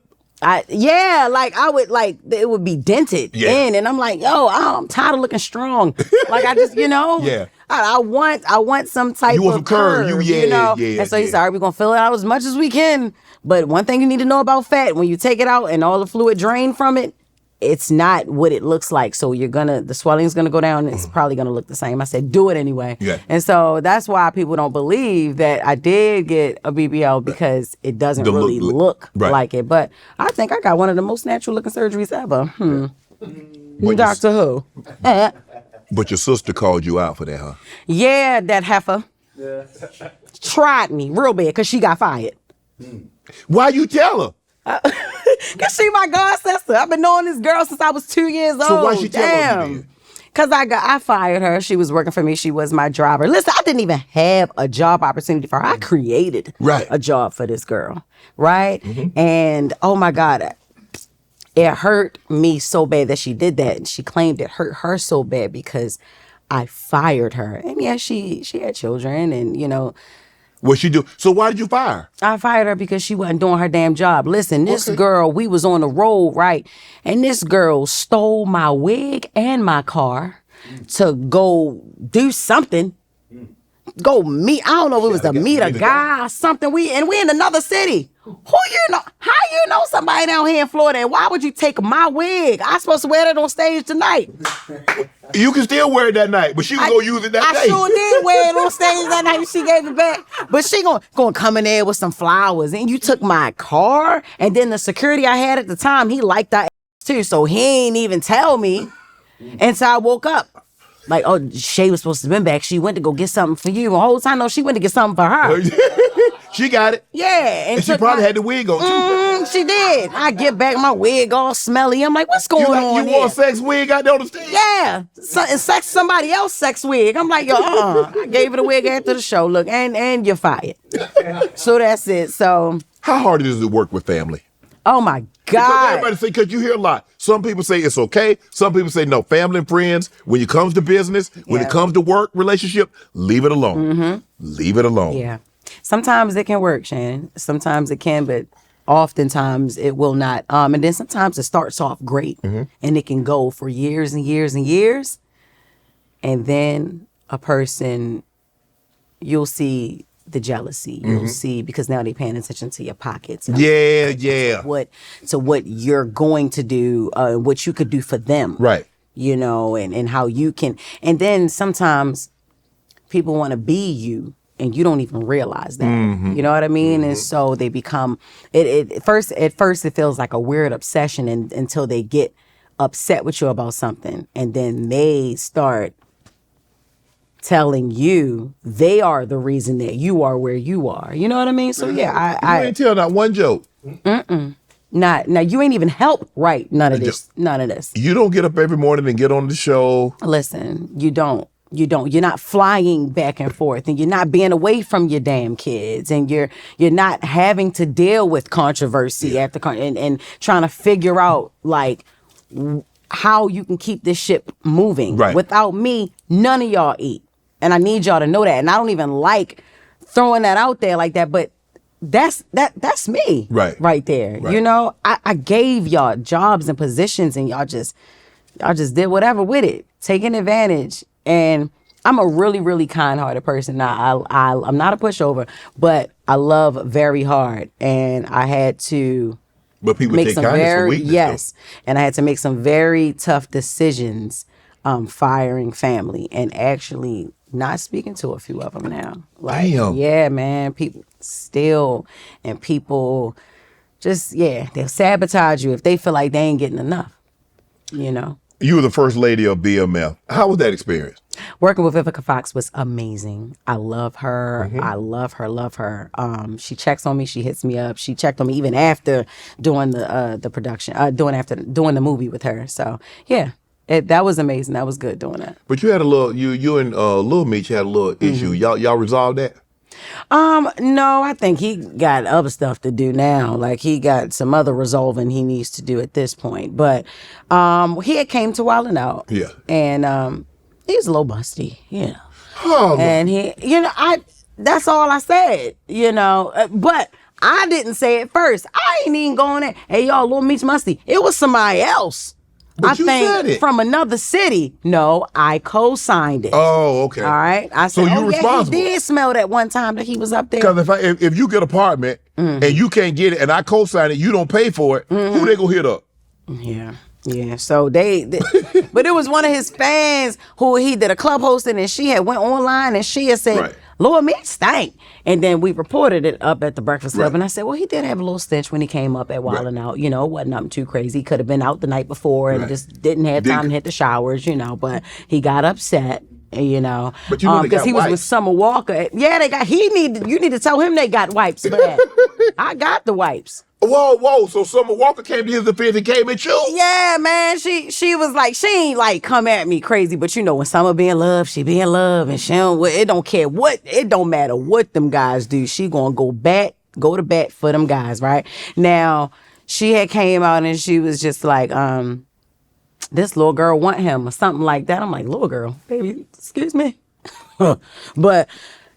Around my birthday, right? This is CIAA weekend. This was 2 years ago. I had a birthday party and Lil Meech was in town for CIAA. Okay. He was doing a party right down the street from my birthday party. I DM'd him and said, hey, because I wanted some more star power at my party. I Yeah. said, hey, I don't know what you're doing after your party, but if you want to stop past my birthday party, we do have a section for you or whatever, something like that.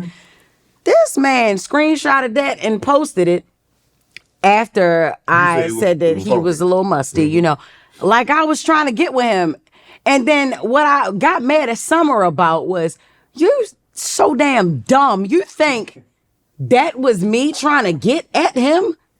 If I was Summer, I'd have been like, no, babe, this ain't nothing to use. This is not like, you can't post this. If you gonna come at her. But she ain't trying to get with you here. Like, come on, let's just use your mind as a woman or your heart as a woman. Like, I wasn't trying to get with that little boy.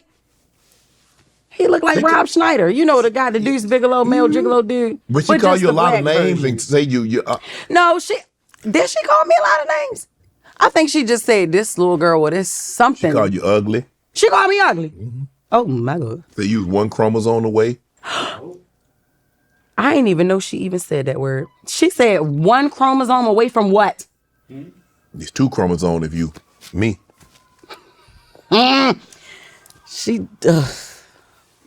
I'm gonna pray for her too. I'm glad you didn't know that. I'm glad I didn't. I'm glad that you told me. No, let it go. That was It years is let ago. go. But I had no idea Let it go. that she tried to call me one of them. Let it go. All right. That's what he did. He let it go, and then she had to move on. And after all of that, that cousin wasn't that cousin. That cousin was somebody he was dealing with. So he let your ass go. See, there you go. I can't believe she said that. What's the next question? 50 reported that Lil Meech had to go to rehab. See, there you go. See, I hate how he brought that up. No, you don't. You like, see, God don't like ugly. See? Sometimes he don't like pretty. But but listen, I will say 50 ass is petty. I'm gonna let you know. He is. He's so petty. But that's one thing about it. When he's hurt, he is hurt. He is a cancer and he is very emotional. 50 is 50 an cancer? emotional ass gangster. Yes. I'm a Yes. cancer too. Oh, that's why. Okay. Yeah. Yeah, I'm a cancer. I see it.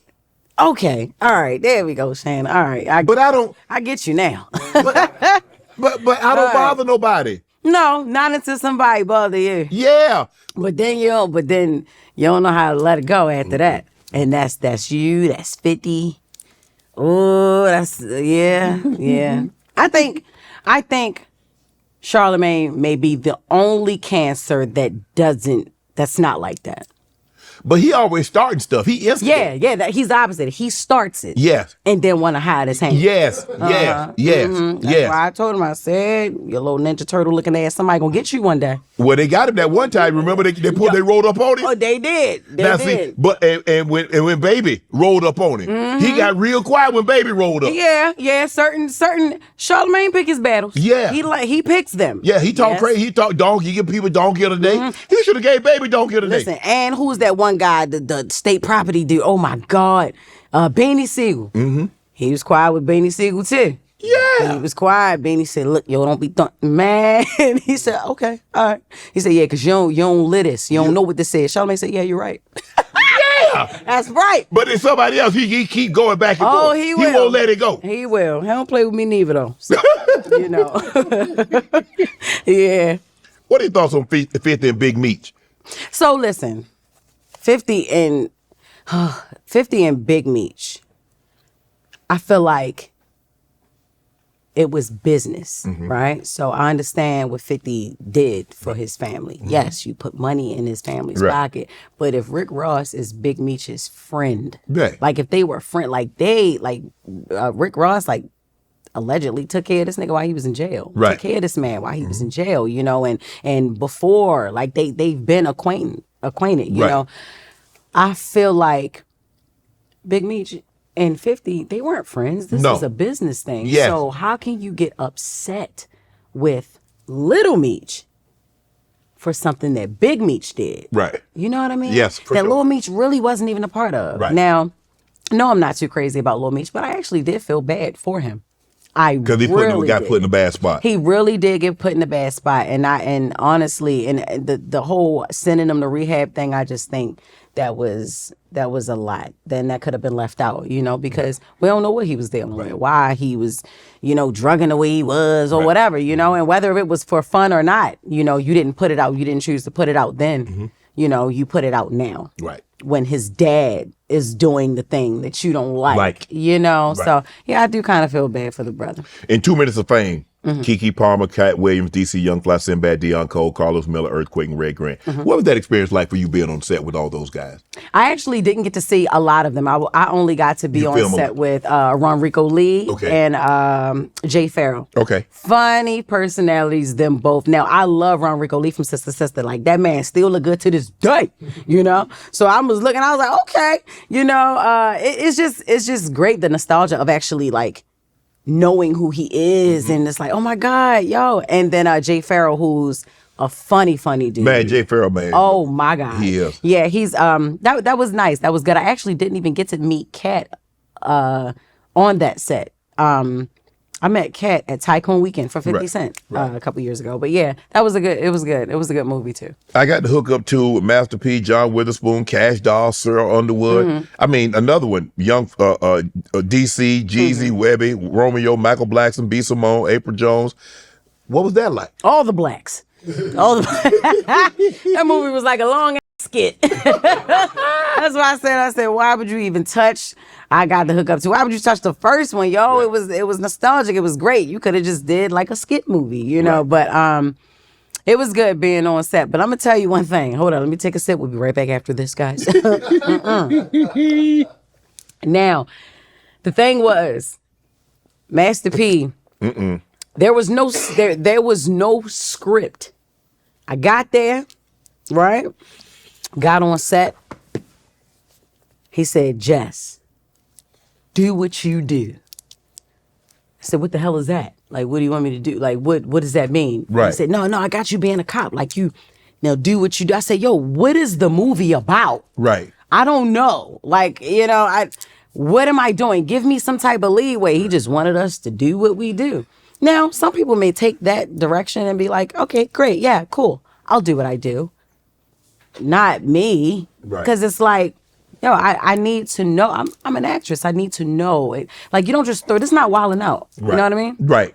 I know what to do. This ain't no ad-lib freelance. Yes, I know what to do. And I can improv, but I need a basis. Like, I need a there was no foundation. Right. to the movie. There was no foundation to the project. Right. And while I love what Master P stands for, no shade to that, it's just, it was unorganized and it just was an unprofessional set, you know? Allegedly, you didn't get paid. Did you get your money? I didn't get paid for both scenes. I did not. So how much were you promised?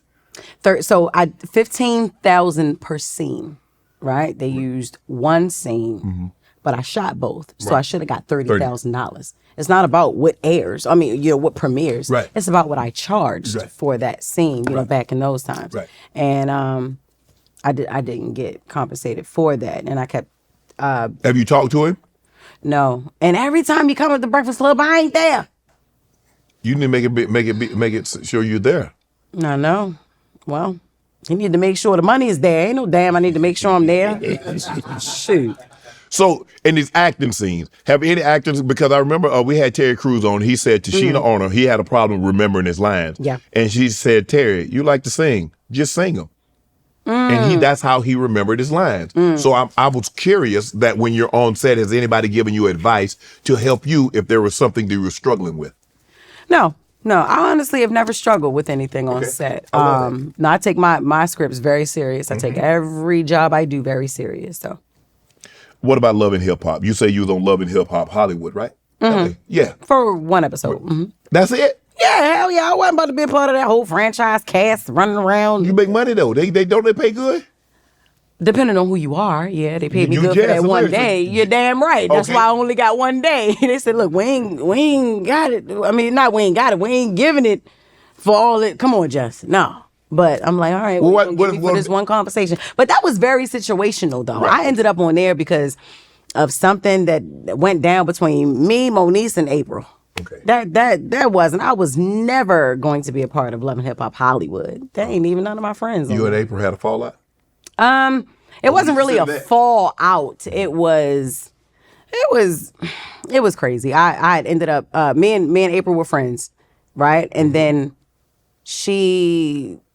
we just stopped. Like she stopped communicating with me, like, and took like 8 months off. Didn't talk to me for almost a whole damn year and expected for me to still pick right back up with be y'all like, nah, like what you talking about? Are you one of them friends that need to talk periodically? Hell no, I'm not. But this is what you ain't gonna do. You ain't gonna not deal with me. I forgot exactly why she stopped talking to me, but she stopped and took 8 months off. And so what I did, which I shouldn't have done, it was bad, but we all do. Well, not we all, but you know, sometimes it happens. I was actually cool with Moniece before. I never became friends with Moniece, but I was cool with her first prior to meeting April. And, you know, April was dating Fizz. Yeah. Which was Omarion's band member and, you know, one of his like good friends or whatever. Could you do something like that? Hell no, I ain't never did nothing like that. No, I didn't say you did. I said, could you? Hell no. No, I can't do that. Not both of them was in the band, and I got kids with one, and then now, you know, you go from being my brother to, how we gonna do that? So you uncle, stepdad?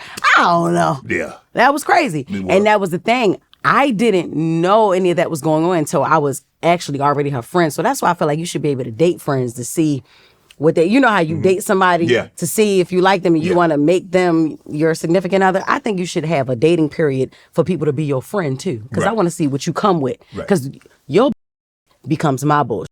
And now people going to think. You already knew. You knew that. No, I did not. I know, but they think they do. Yeah. You just co-signing it? You think that's cool? You ain't telling her that she shouldn't be dating her kid's uncle?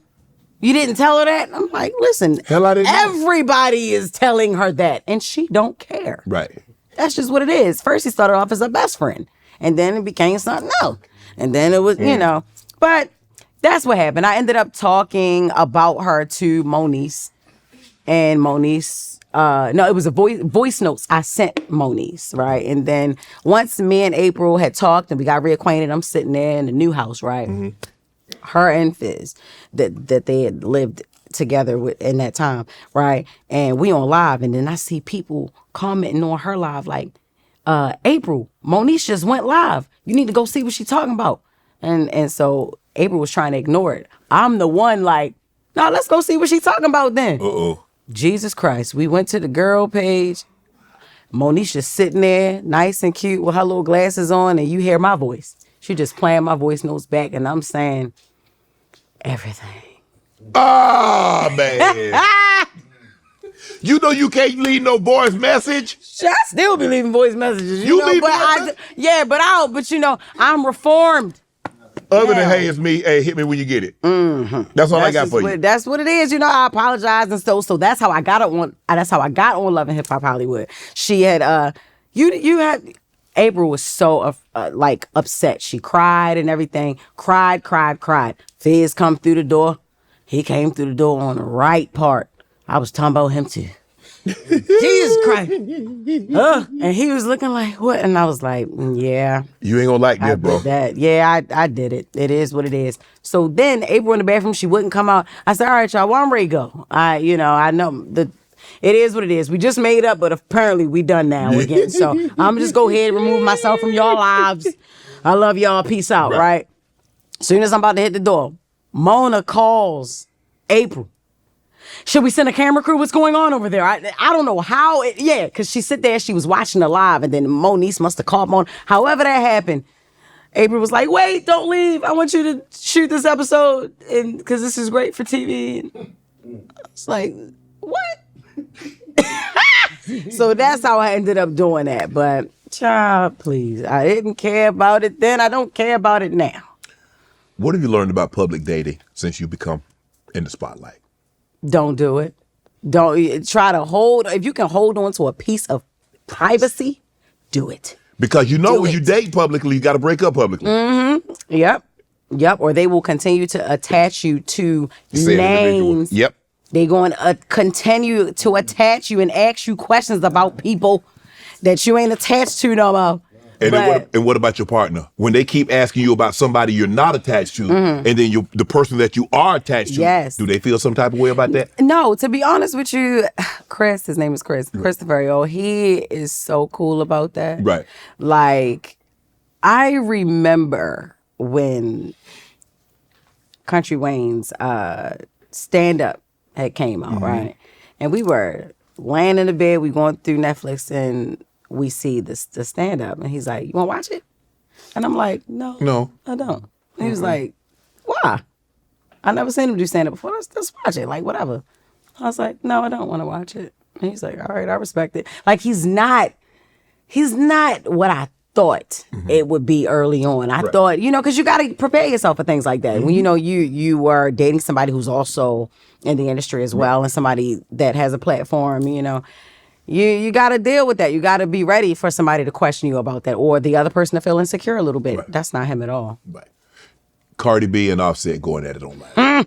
Would you ever be in a situation where you would go at it with your baby's father, go back and forth the vitriol, going back and forth, and he's saying this and she's saying that. He's saying that you was with this old boy when you were pregnant, and she like, Cardi slick at the mouth. Listen, slick at the mouth, right? So,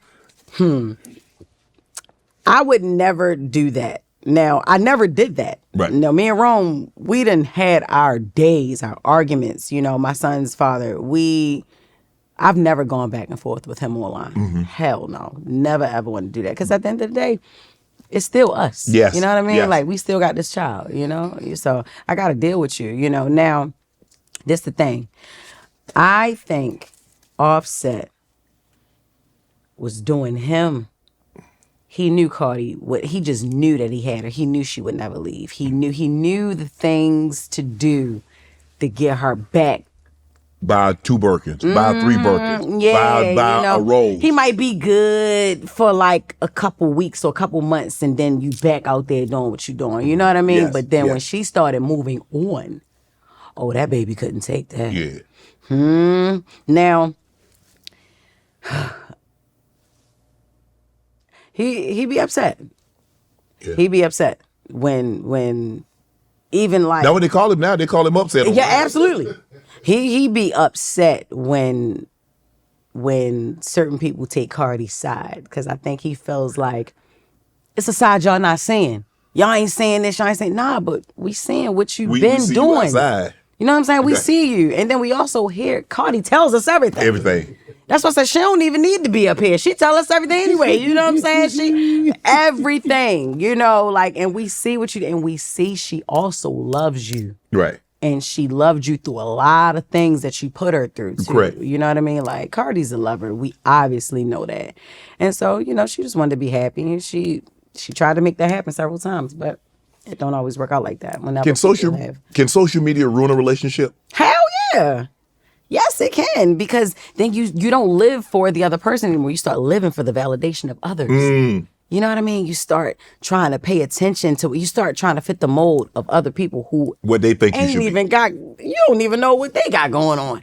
You know what I mean? Like, you're trying to please too many people and you're trying to look perfect in front of too many people. That's why I will say this, and I don't care who get mad at me. I love Kirk and Rashida from Love and Hip Hop Atlanta. Okay.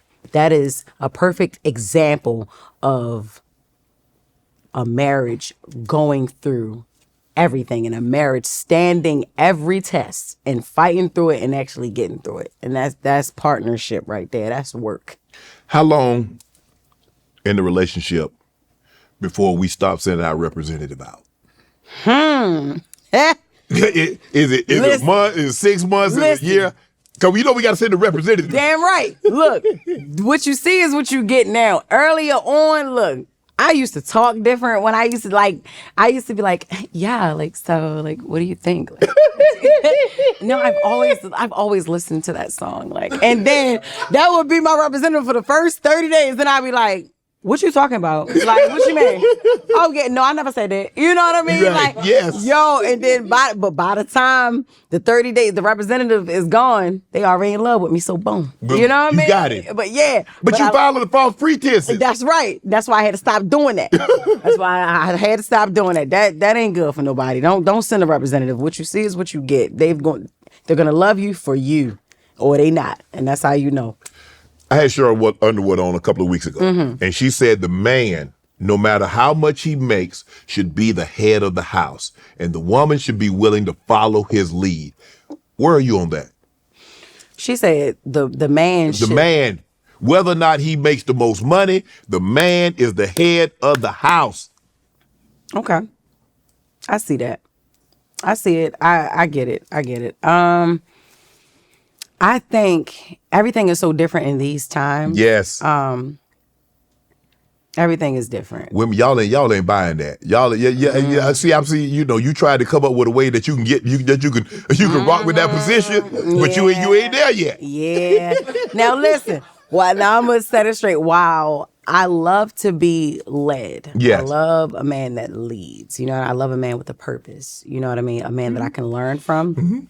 I still see myself as equal in the household. I make decisions, he makes decisions. You know what I mean? With my fiance, he makes decisions, I make decisions. It's not him alone by himself. Yes. And that's fine. He has his own company, right. And he makes his own money and everything, but still. You gotta have some say. Yes.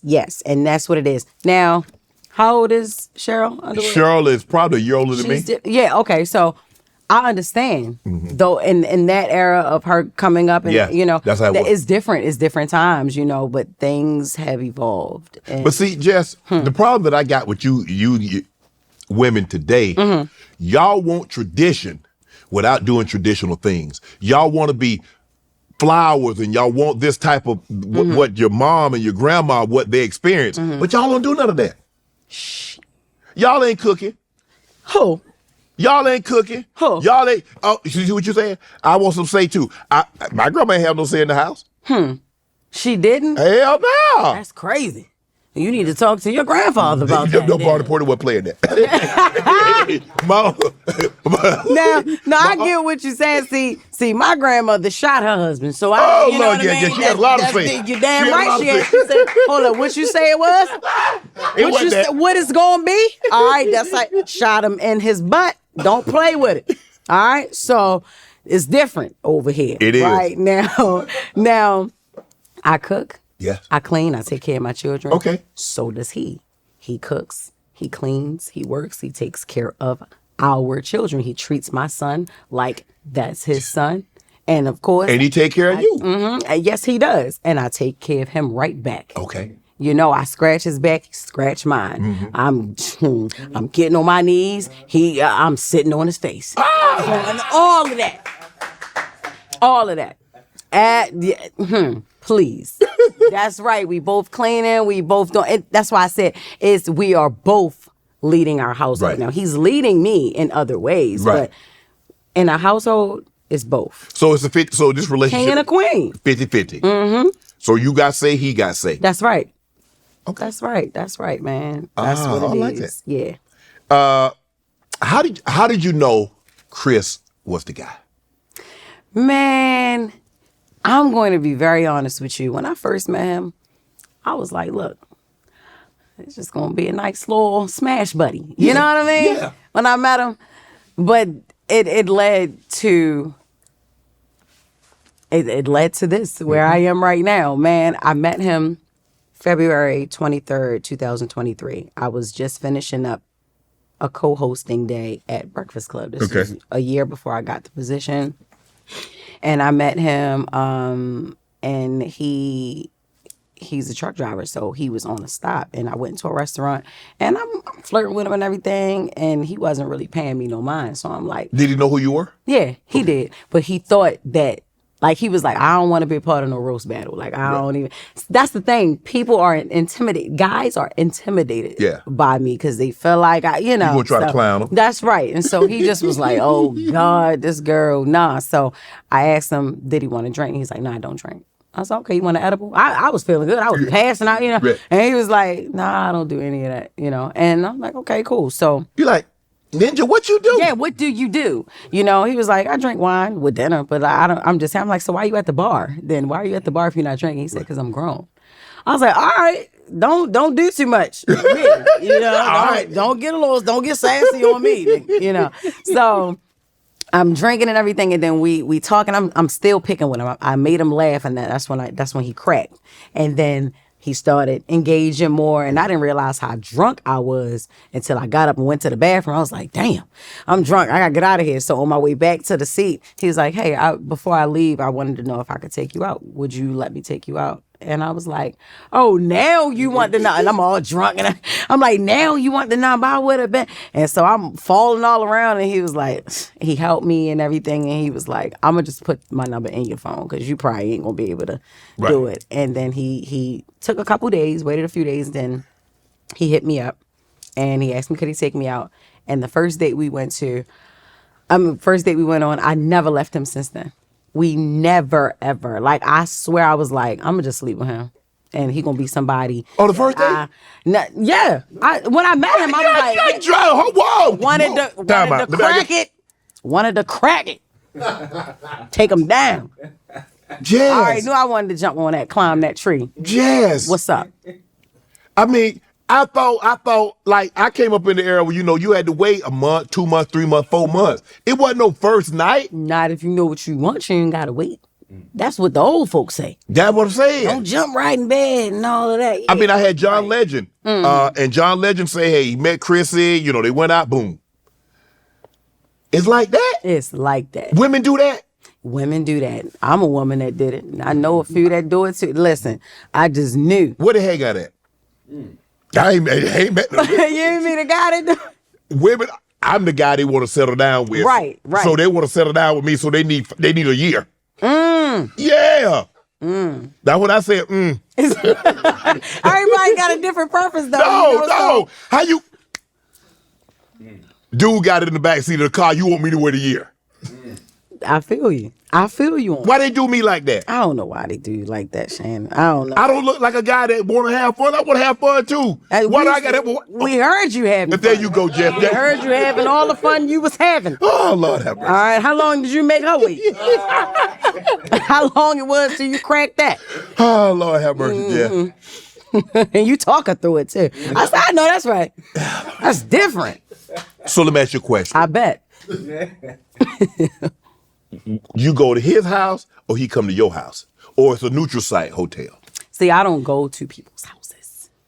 They come to you? Never been a person to go to nobody's house. He come to you?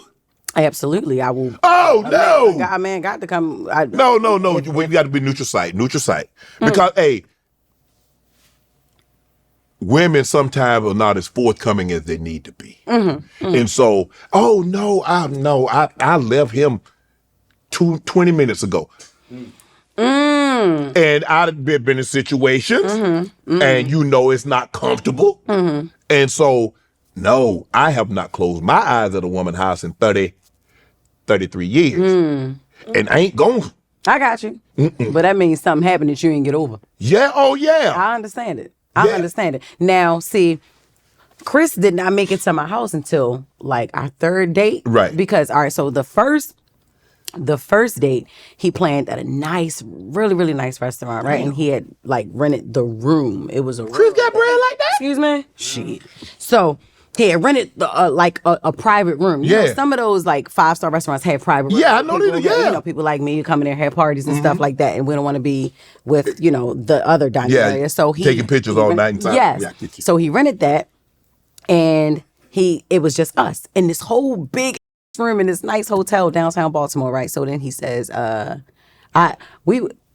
the conversation that this man had with me on the first date, he could have a conversation. That's what got me. You asked me, how did you know he was the one? He could have a damn conversation. And he did not ask me about Jess Hilarious one time. He wanted to know who Jessica Robin Moore was. And to this day, that is who he's That's what with. got you. You know what I mean? Like, I love that. Because you got to be careful when you are a celebrity, you know, and you're trying to date people. You gotta know, like, yo, what's your motive? Who are you? Are you just dating me because of who I am and what I can do for you? Yes. And I've done so much. I've taken care of some men. Really? Okay, yeah. Hell yeah. I've taken care of some men. But a man will let a woman take care of him? You're damn right these days. And then go on a podcast talking about y'all are all angry. That's because we taking care of your ass. Shit, we picking up where your mom left off. What's up with you? You know? So, but let me calm down because I'm reformed. All right? You know.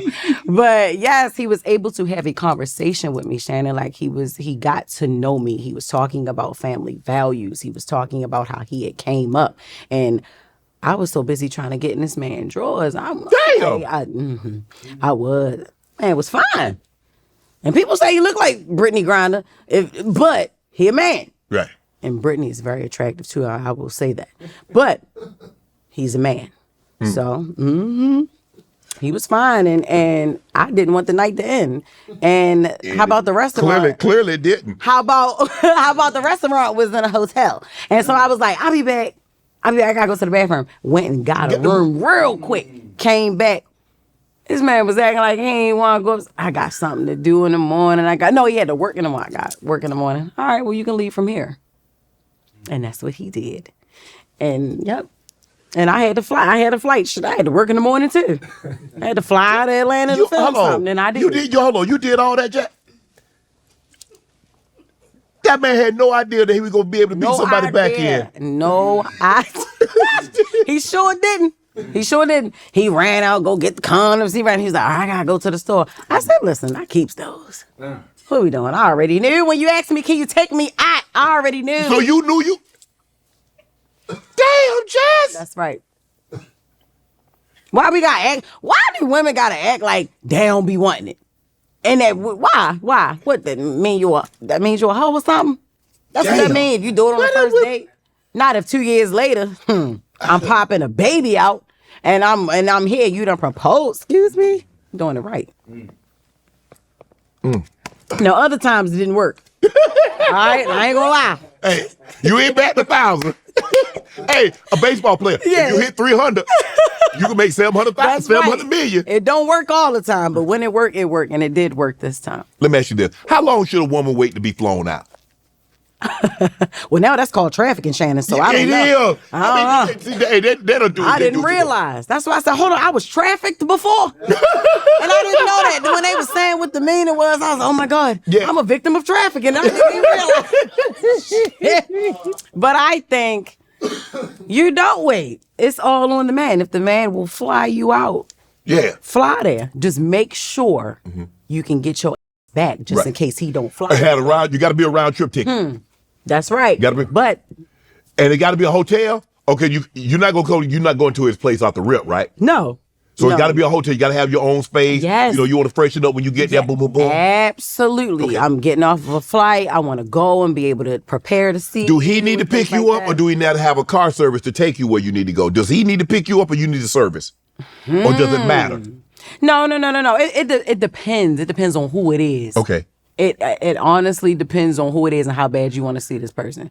Because you don't want him in the airport though. If he's but he gonna be somebody. No, you can send a car. Okay. No, send me a car. Okay. I don't expect for you to do it. But you can send me a car, have me at a place, have me pull up to my place, my hotel that you got, you know what I mean? But being flued out is kind of tricky because you gotta understand, ladies, these men are not obligated to do this. Mm-hmm. This is just something that they're doing, and you're gonna pay for it too, whether you're paying for it with your body. Mm-hmm. Or anything else, right. But you're paying for it, and you must know that. So always still at least have your funds right, so you don't be stranded. Right. Because I know a lot of people that got flued out and didn't want to sleep with somebody, and for that they didn't get flued back. Mm-hmm. Hold on, you came out on a one way? Not me. No, I know somebody that I know a lot of people. Y'all know them too, but it's some people that I know. That didn't happen to you. I said, why would you let him fly you out and in one way? But you already knew what he wanted. Yeah, what you thinking? When you got down there, you thought you was different. Y'all wasn't going to SeaWorld or the Brooklyn Zoo. Damn well he wasn't take you to Universal Studios. Yeah. Come on now, that's it. But it is what it is. What's the craziest DM you ever received? Do you read your DMs? You probably got your not now. But you used to? I used to, yes. What? It was crazy? Yeah. You ever met up with somebody in your DM from your DM? No, I've never. I've always been too scared to do something like that. I ain't gonna lie. No. What if it was a celebrity? I know some celebrities done slid. Yeah, celebrities slid. Yeah, they did.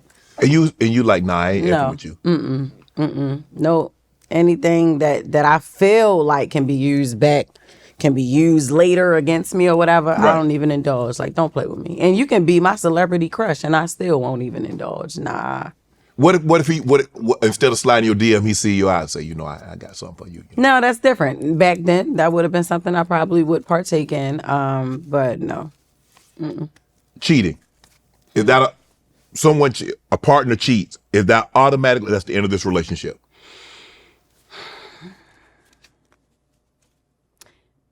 Yeah, because cheating is intentional. It's intentional. Especially now. Listen, I don't care about the past. Mm-hmm. It's if it's in the beginning now, right? Now, say you get in a relationship with somebody, and later on they admit to you that they were still involved with somebody when y'all became official. Okay, but they did cut it off. Yeah. Shortly after y'all became official. Okay. That's different. Right. All right, cool. I get it. But not no 1 year into the relationship, you still trying to. And you, no. But it gets harder though, Jess, when you got a kid. It does. But no, that goes a part of knowing what you want. Why are you in a relationship if you cheat? Right. You got to know what you want. Even if you did step out, you tested the waters and that because sometimes people cheat and they get caught and that scares them straight. Yeah. I get it. But even that's tricky, because if you had the balls to do it, you know what I mean? You think they got the balls to do it again. Do it again, you know what I mean? And then I took you back, and sometimes your kindness can be taken for weakness, and I don't know. Different. Is it true a fan sent you a video of somebody that you were dating cheating? Yes.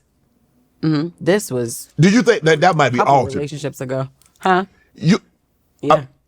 Yeah. Uh-huh. Yeah. Mm-hmm.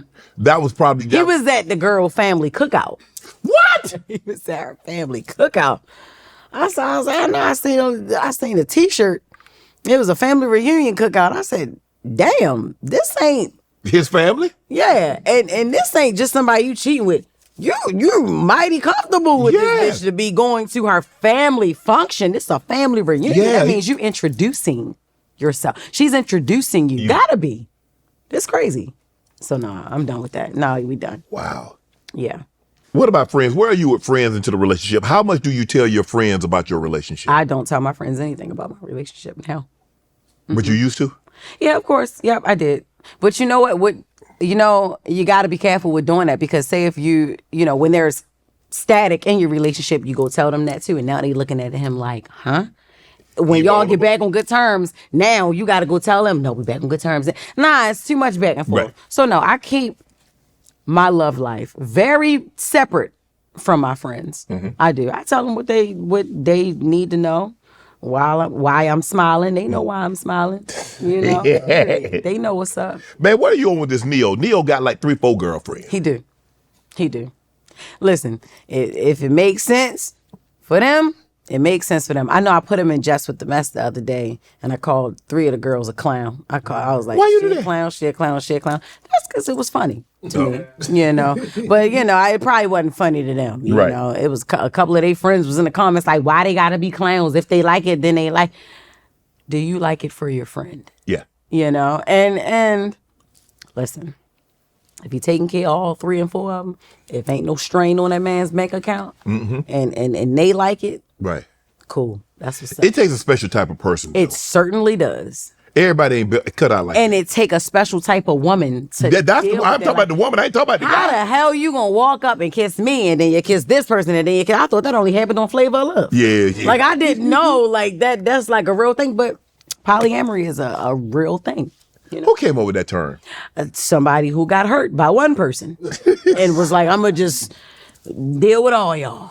That's it. I honestly feel like that's where polyamory came from. Somebody that got hurt. Right. Like, I think all of these things are man-made things. I don't think these are, like, this wasn't a term, you know what I'm saying? Right. This wasn't since the beginning of time. Right. This is just something that this is a result of someone being hurt somewhere. Right. Yeah. Do you want more kids? I do. How many kids you want? 2? I 2 more? wanted, More? I always wanted a big family. I'm not going to lie. I always wanted to have at least and listen, I wanted to have 6 boys, but you don't get to pick, the gender of your kids. I mean, they're trying to do that, but you don't get to do that, right. Period. So, but now it changed. When I met Chris, I was like, I can see myself with a girl. Like, I want to have a little girl. And that'll be it? No, I actually want about 2 more kids, but I'm 33. Right. Oh, you got plenty. And I'm still in my career, and I'm hitting my peak, and I got work to do. So you're going to push the kids down the road a little bit? Yeah, yep. I think I have my next kid at 35. If it don't work out like that, maybe 36, but I know I ain't having no more at the 40. What about marriage? You ready to get married now? Absolutely. Christopher proposed to me on Christmas. Ooh. Yes, he did. You cry? Hell yeah, I cried. I'm a big crybaby. I'm an Aquarius, so we're very. Water sign. No, we not. We air. Yeah, you thought Aquarius because aquarium is water. Yeah. But no, air. We air. I don't know why we air either. I thought I was. I ain't gonna lie. I thought I was water a couple years ago too, but I'm air, obviously. So yeah, y'all need me to live. Let me ask you this: the first child, you weren't this Jess Hilarious. The second child, you're a star. You got money. Money's coming in. How different is it raising the second child as opposed to raising the first child with no money as opposed to having the money? Man, see, I didn't only not have money. I was living in the hood. I was like, lights was off. It was a lot of things I had to endure while raising my first child, my baby boy. He's seen me through a lot of things. But with Marley, my 6-month-old, it is different. It's different. I have money to move the way I want to move, to buy the things I want her to have. Her dad has the money to buy things. You know what I mean? We have a nanny, which we are totally blessed with because it's my fiance's mother. She moved home from Kuwait to help out with this baby. She knew that both of our careers demanded a lot of our time, and she came over she came home to help with that. So we take care of her too. Right. And although it is different, and yes, money, we got money and everything. You need a lot of patience. Yes, to for sure. deal with children, and and it may look like money is all you need to have stability in raising children, but you need to be mentally sane. You need to have it. You don't need to have it all together, but you need self-care, self-love. You need to be straight before you can care for somebody else. Right. You know what I mean? And with me having businesses, and I'm not just Jess Hilarious. I'm not just Jess with the mess. I got a lot going on. Right. You know, I am absolutely grateful for my fiance and his mother. You know what I mean? Right. For help the village. It definitely takes a village. I ain't gonna lie. It was a little easier being broke. That's the easy part. It was a little easier being broke. But I wouldn't change anything. You think your son notices the difference between then and now? Yeah. Because he's 12. Okay. You know, he's 12 now, and he remembers our lights being off. You know, he remembers having to spend all these days on the porch, you know, playing with his cars until everybody else went in the house, and then we had to go in the house. Right. You know, we went in the house. I was determined to not let nobody see me and my son going into a dark house. So we waited till everybody on the block went in their house, and then we went in the house. We lit our candles. I went to steal all them candles from the Dollar Tree. Yup. That was the perfect time to be a thief, you know. And I lit candles, and we would play games and stuff like that. But yeah, he remembers all that. He knows that, and that's why he has the best of both worlds. He grew up like that, and then now he gets to stream. He gets to have the latest this and the latest that. And while I still make him earn it, because that's how my parents did, I don't just give him everything. He's not an entitled kid, you know.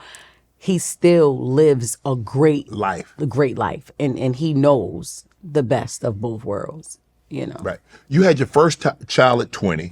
This one's at what, 32 and a half? 32, yes. That's a big gap. I don't know who the hell I thought I was starting over. For real, like that. How different are you as a mom, 20 to the 32-year-old? Man, very, very different. My mom helped me raise my son. Between me and his dad. We were young, you know, and when I took off as Jess Hilarious, I had to do a lot of traveling. I wasn't able to take Ashton everywhere with me. So my mom played a big role in raising my son with me, like helping me, you know. She bared that, you know. And now it is different. My son was living with my mother. Okay. And then fast forward now to me having a baby. I'm like, look, I want both of my children with me. It ain't gonna make sense, and it's not fair for me to have a new baby, and my first son ain't even living with me because I'm doing this and I'm doing that. And no, I want my children with me, you know. So my son is homeschooled now, and we live in Jersey because I do Breakfast Club in New York. And I got both of my kids. How did your mom take that though? Because she did not like it. Because that's how we were born. I was raised by my grandparents. Yeah. And then when my grandfather died, my mom and my grandma said no.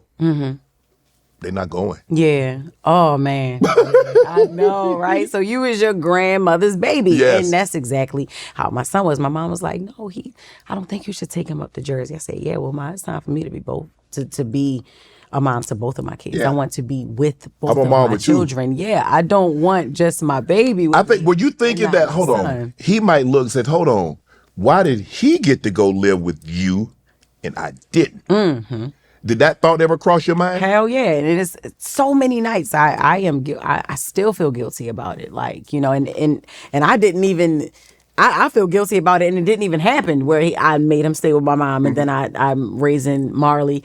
Like, no, I didn't want that to happen. And my son, there has been times where Ashton wanted to be with me and he couldn't. He wanted to travel with me and he couldn't. He wanted to be on the road with me and he couldn't, you know. And it's like, no, it's time for my baby to be with me, both of them. I want to wake up every day and be able to make them breakfast when I can, you know. Sometimes it's me, sometimes it's Chris, sometimes it's the nanny, you know, sometimes it's my daughter's grandmother, but inclusive. I need that family household that I grew up in. I want that. I think it's true, your pregnancy, you got an epidural. But it wasn't the doctor that gave you the epidural. It was a student, correct? When I had my son. Yep. And They let a student do it, and it messed me up. It messed my back up. I was having back problems up until like 5 years. My son was 5. And you sue? No, I did not. I didn't know. I didn't have any education on it. I wasn't informed. I wasn't, I just knew I was in pain. I was in pain, and I was like, give me the drugs, give me the epidural. Right. And he came, and they had a student perform it.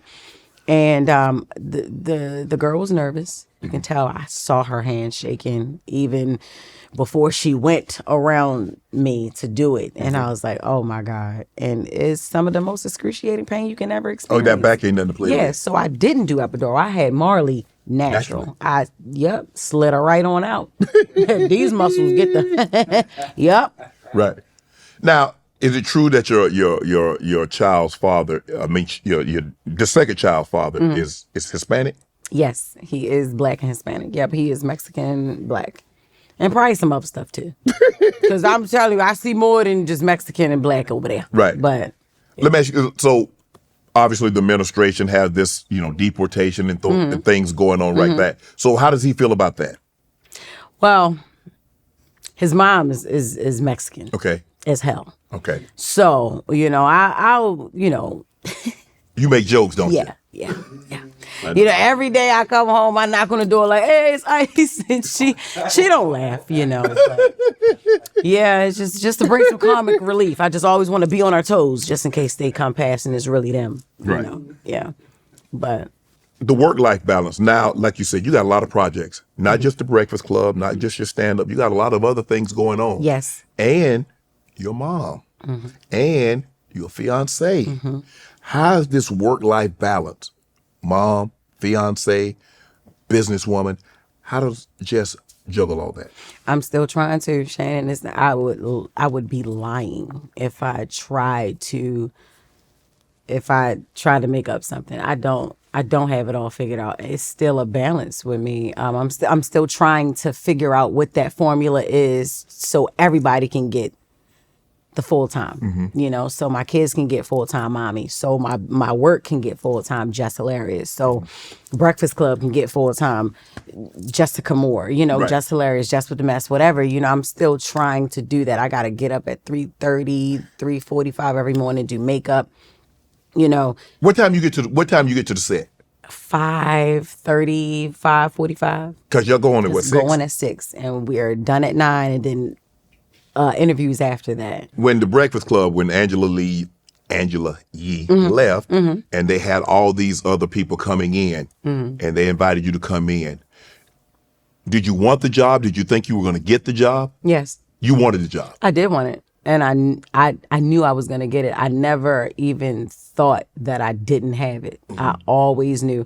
And it wasn't because of Charlemagne. It wasn't because that I was so cool with Envy. It wasn't because, it was the people.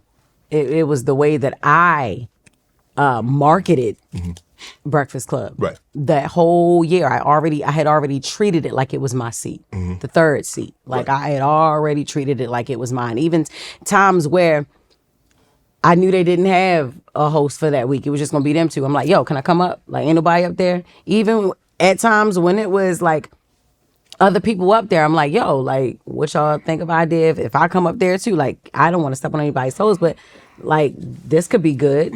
Like, let's go up there. Me and Claudia Jordan, we hosted together. Right. Me and Kendra, she's also on radio. We did that together. Kendra G Media, we also hosted together. So I treated it very much like my seat before it even was officiated. You co-hosted The Real. How did that help? Did that help you in the role that you got with the Yes, I actually loved doing The Real. Okay. I loved all those ladies. I loved them. You know what I mean? That was a really good, that was my first time ever doing daytime talk. Okay. And I was like, oh, this is great. This is something that I really could see myself doing, And so that was good. That was a good segue into it. When you got the job, it was announced that you got the job. Ocho and Al Nightcap was talking about it. And I said some comments and it went viral. And I said that, hey, Ocho, she nice. She nice. And I think Charlamagne and Envy, they really tried to play it up. So if I offended you, I want to take the time out to say I apologize. That was not my intent. But I was just like, yeah, she's a nice looking woman. She has a nice figure, so forth and so on. And he's 57 years old. I mean, he was this and that. And they tried to play it up. And so if I like I'm not in my 30s. I'm a grown ass woman. but see, and the thing is, a lot of times people being uncomfortable only happens when the person that's saying something, the other person's not attracted to them or they feel some type of way. Because so that's what, and I didn't and I don't ever want someone to feel uncomfortable with my comments. No. So that's why I wanted to take the time to say, I apologize for what I said. Oh, no, it's okay. That means you got some good eyes on you. That's just all that means, ain't nothing with it. What is this about Sexy Red saying she don't fool with you? Sexy Red, why you getting on everybody's bad side? Because I'm just with the mess. Why you stay in the mess? Won't you clean up? I say the same thing to you. Why you stay up in the mess? I ain't in nobody. I don't bother nobody. You know I don't bother nobody. Well, look, the thing with Sexy Red, right? She was pregnant at the time. She was very hormonal. When she came in there, I already seen like the standoffishness that she was giving out or whatever. She said, Jess, I don't deal with you, Jess. I don't deal with you like Why this. she don't deal with you? And I said, wow, I was trying to figure out for the first 8 minutes of the damn interview. What the hell? What? Because I'll say things about people and I forget, because I've said so much, I forget. So she couldn't even remember it, and I'm going to put that on her pregnancy because when I had pregnancy brain, I couldn't remember anything. So I'm like, all right, I get it. Now, later on, if people watch the actual first 15 minutes or 10 minutes, not even, into the interview, we made up. We were cool. I said some things about her. She didn't like it. And the reason why she didn't like it is because she did like Jess with the Mess. She was like, and I like your videos too. I'd laugh at you. Everybody cool with Jess with the Mess until they end up in it. And that's no shot to her because she was pregnant. Yeah. And she was hormonal. And just think about it. Every day you wake up, you see some negativity about you online and you pregnant. You know what I mean? And it's like, and I've only talked about things that she put out there. Her brand is not classy. Right. It's the total opposite. Right. And I don't agree with everything that she does. And I told her that there as well. I'm not going to agree with everything you do, Sexy. You know what I mean? Right. But I have a right to an opinion like everybody else. Right. You know what I mean? And that's just what it is, so that's what it was. And she was cool. She ended up inviting me to the baby shower and everything. And she was cool after that. But yeah, that's what it was. The Breakfast Club checks hit different. What you did? What's your first thing you bought with that money? That money is still in my account. That money is still, that's an account I don't touch. Damn. Them checks hit like that?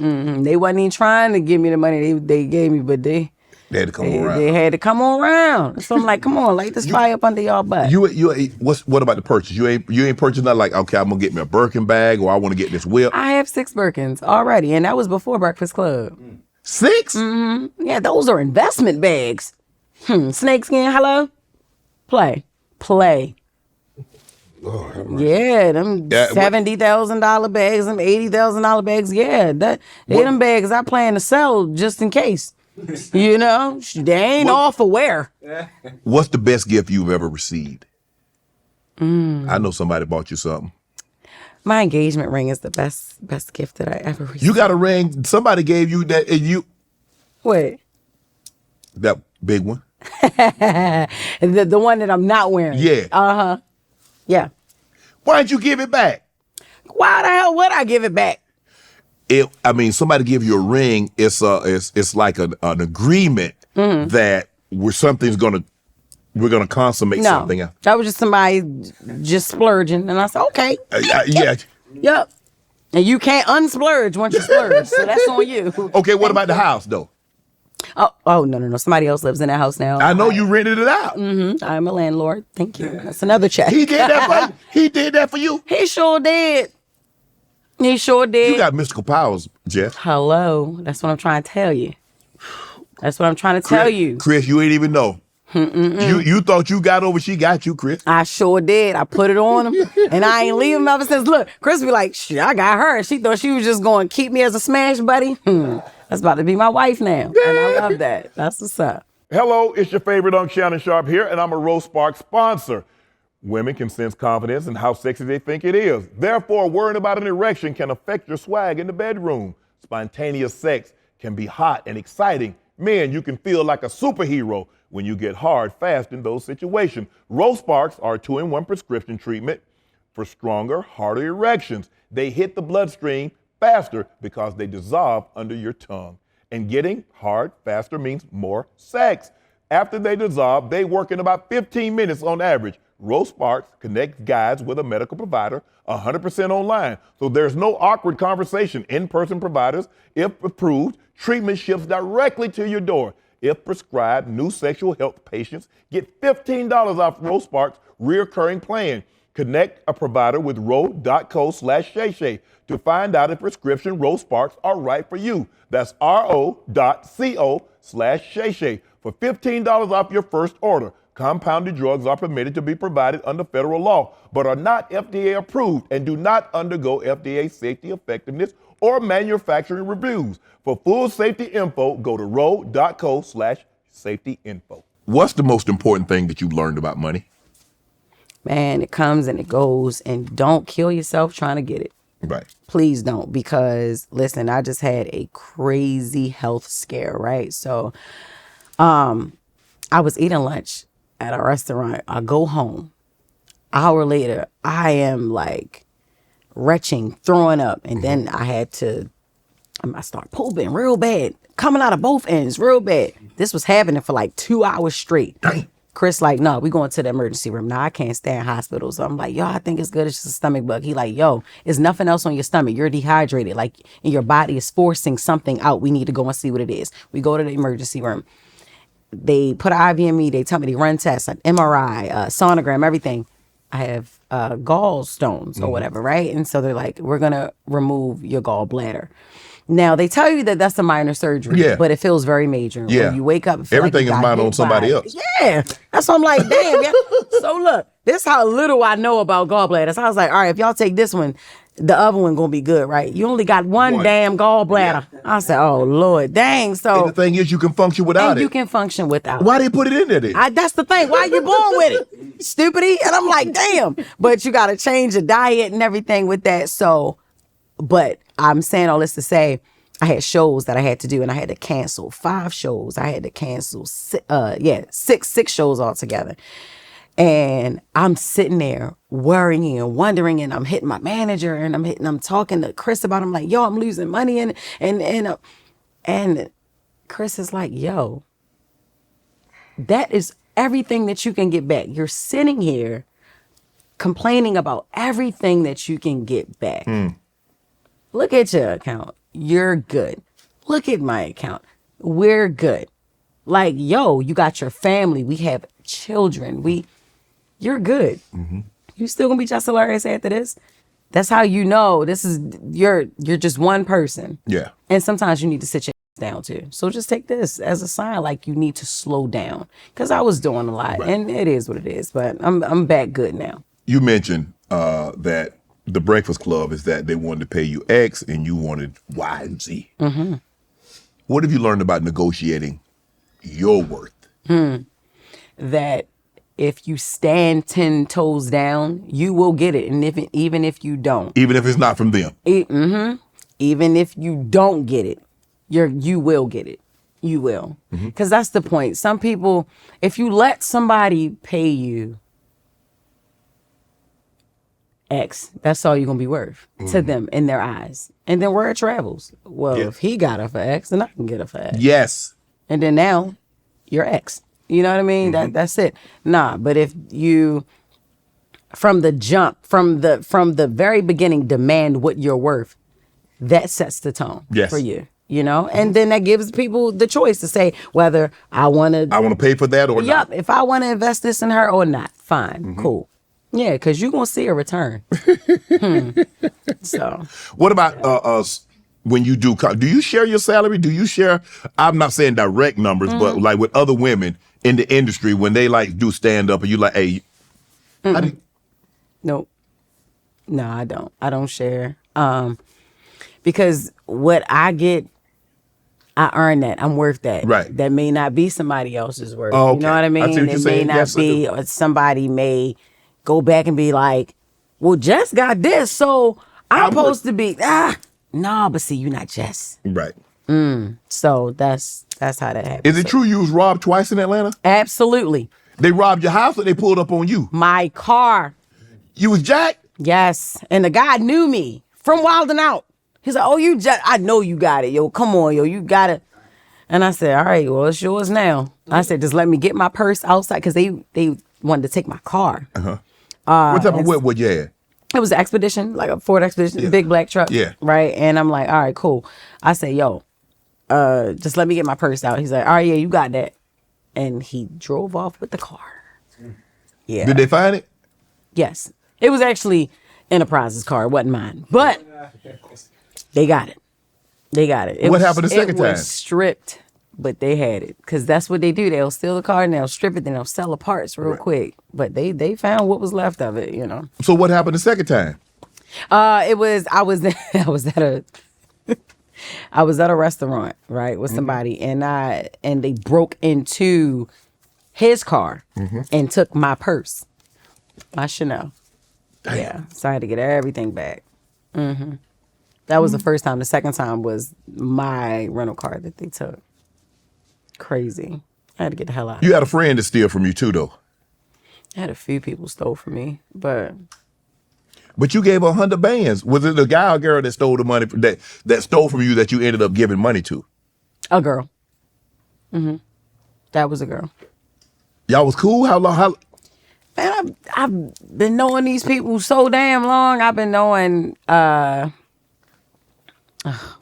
say her name, but I knew her since I was 9 or 10. What? Yeah, yo, that's what I'm telling you. So y'all came up in the struggle together and she did that? When I was scamming, I was piecing Break her, it off. her money. You know what I mean? And you know, yeah. You ain't put no paper on her? No, I put something else on her. Oh! There ain't no paper. Jess, you bought that? Yeah, man, don't play with me like that, man. Nah, not what I'm already doing for you, man. And you start playing around with my money like that, nah. How does Jess determine her circle? Can anybody else get in Jess' circle? Hell no. I ain't even got a circle. I got a triangle. I got a goddamn triangle. I done got rid of so many people in the last 60 days. 60 days? Yes. Because my problem is, Shannon, I like to put people on. Right. And that's not even supposed to be a problem, but it is a problem because you can't put everybody on because everybody ain't got the mindset to take off. Yo, I can give you the wings, but I can't fly you. Like, you gotta fly, you gotta do that. You know what I mean? Like, I try so hard to put all my people on, and that is the problem. And that's why it is no longer a circle. It is a triangle. Do people look at your pocket? Do people count your pockets? Because they see you, man, you at the Breakfast Club, you doing all this. Yes. I know you got it. Come on now. They try to. Yeah, absolutely. I know you got it. Yeah, and I want to continue to have it. Yes, I'm going to keep it too. Yeah, exactly. I won't have it if I keep on giving it away. So, yeah. Girls trip. You do girl trips? Are you used to? I used to until I was the one paying for a lot of it. I'm like, God damn. That's why I got a triangle. What's the max number of girls that should go on a girls trip? Is it 2, 3, 4, 5? Yo, to be honest with you, that should be very small. That should be 5 or less. A little number, and that's still too much. 3? Too many personalities, and everybody want to do different things. 3.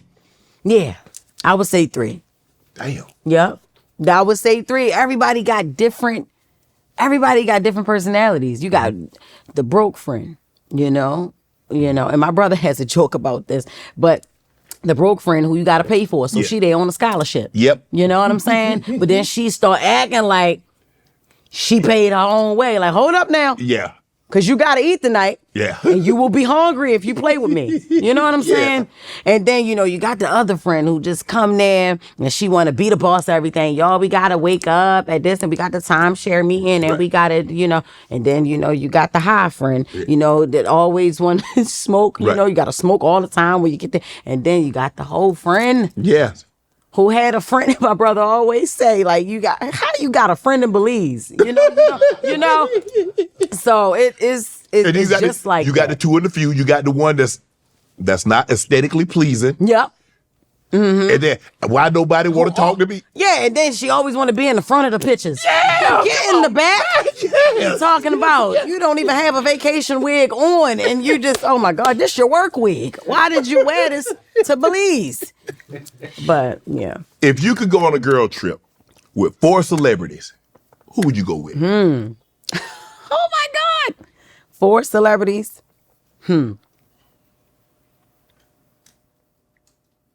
That is so crazy. Oprah, Beyonce. Ugh. No, I don't want. Who you going with? See, Beyonce too private. Oprah too rich and just no, too mighty. No, we got to let our hair down here, Oprah. I might go with Gail, but not Oprah. Gail seemed like she had more fun than Oprah. Yeah. I don't know. 4 celebrities. Yo. You ain't going with nobody else. Nope. I will say Will Ferrell. Okay. Funny. Yeah. So yeah, you gotta keep the fun.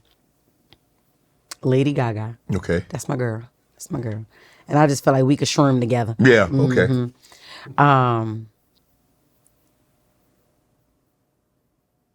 That's it. And I know that is not ideal. No. And people gonna be like, what? Will Ferrell and Lady Gaga? Yeah, I don't really want to hang out with too many people. I don't know the hell y'all gonna be doing. Yep. Let me ask you a question. What about the Hollywood parties? The Hollywood parties have been a lot in the news lately. Mm-hmm. And everybody seems to know, there are a lot of people that talk about they've been there, but man, Shannon, that didn't go on when I was there. Yeah. Maybe that was in another room. Mm-hmm. Maybe that was in the house at the back, but I don't know nothing about it. Well, that was the party from 8 to 12, and then when y'all left, then from 12 to 5, it was another party. Right. You know that happens. Really? Yeah, it'd be all types of parties. And you got the early party for the regulars. Yeah. And then the late party for the freaky deakies. Well, how do they know who the freaky deakies are? Oh, you'll know. Oh. They the people that's pulling up when you pulling off. You know what I mean? That's how you, y'all here for the after party. Okay. Yep. Do you ever worry about getting canceled? No, not now. At first, yeah. When cancel culture was first like developed or whatever, when at first, but no, not now. Because what I find is when you get canceled, that's more attention on you. Yeah. You know, they talk about you more. You stay in the blogs or whatever, you know. So, and then that's the opportunity to push whatever you got going on. Right. So, no, I don't care about that. I think I was the first person to be canceled, honestly. And I know, Soulja Boy, shut up. But I really feel like, I think I was the first influencer to ever be canceled for something. Is there a joke you won't tell? Online, there is many jokes I won't tell. Right. On the stage, You know who you paid to see.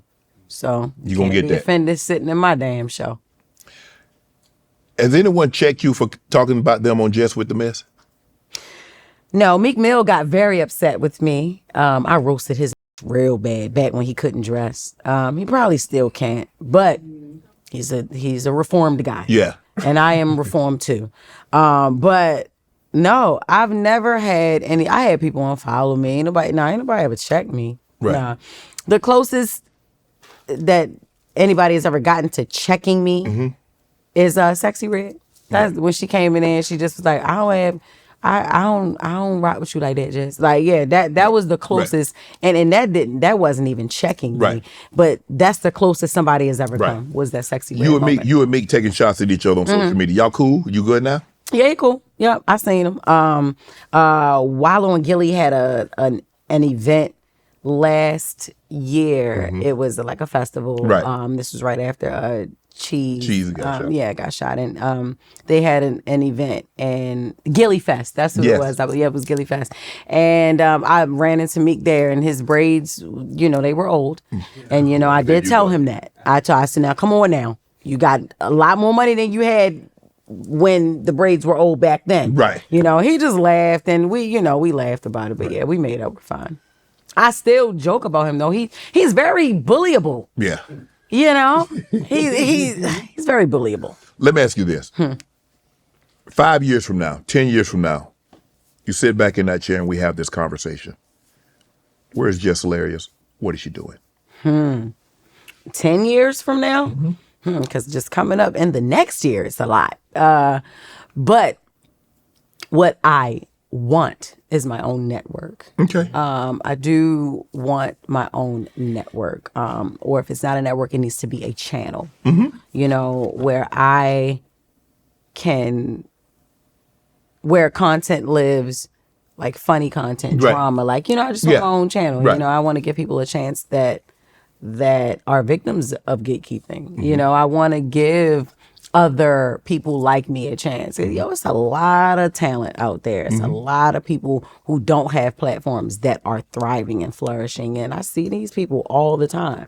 And I'm like, you would be good in a sitcom. You would be good in a movie. You would be good, having your own show, So that's what I want to do. But, I want to be a household name as an author 10 years, 10 from now. Because I'm working on a book now, so I plan to write more. Right.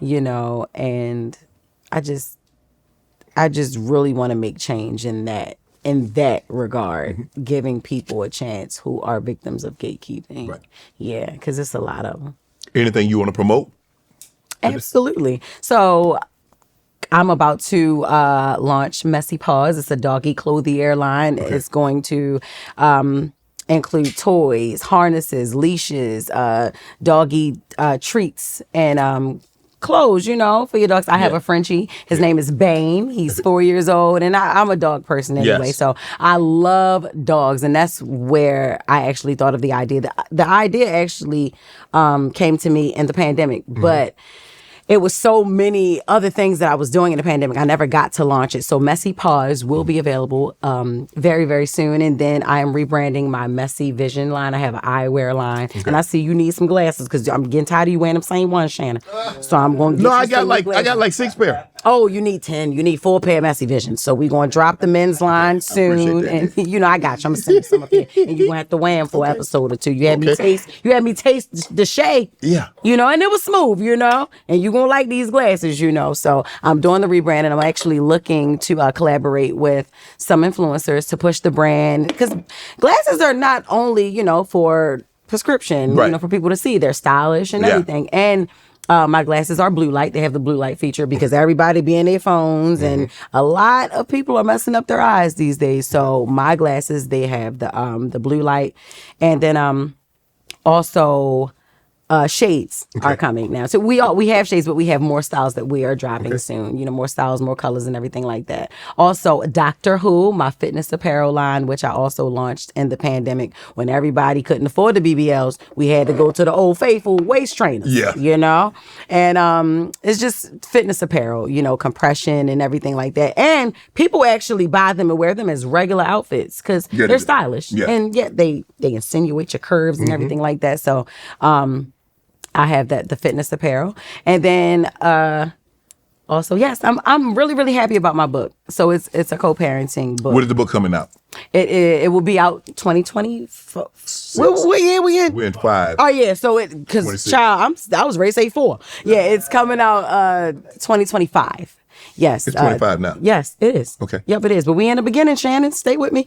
We're going. The book is going to drop at the end of the year, and it's a book about co-parenting therapy. A lot of people want to know how me and my son's dad got to the place that we are now, and it's been a stigma on baby daddies and baby mamas or whatever, right? Especially in our community, right?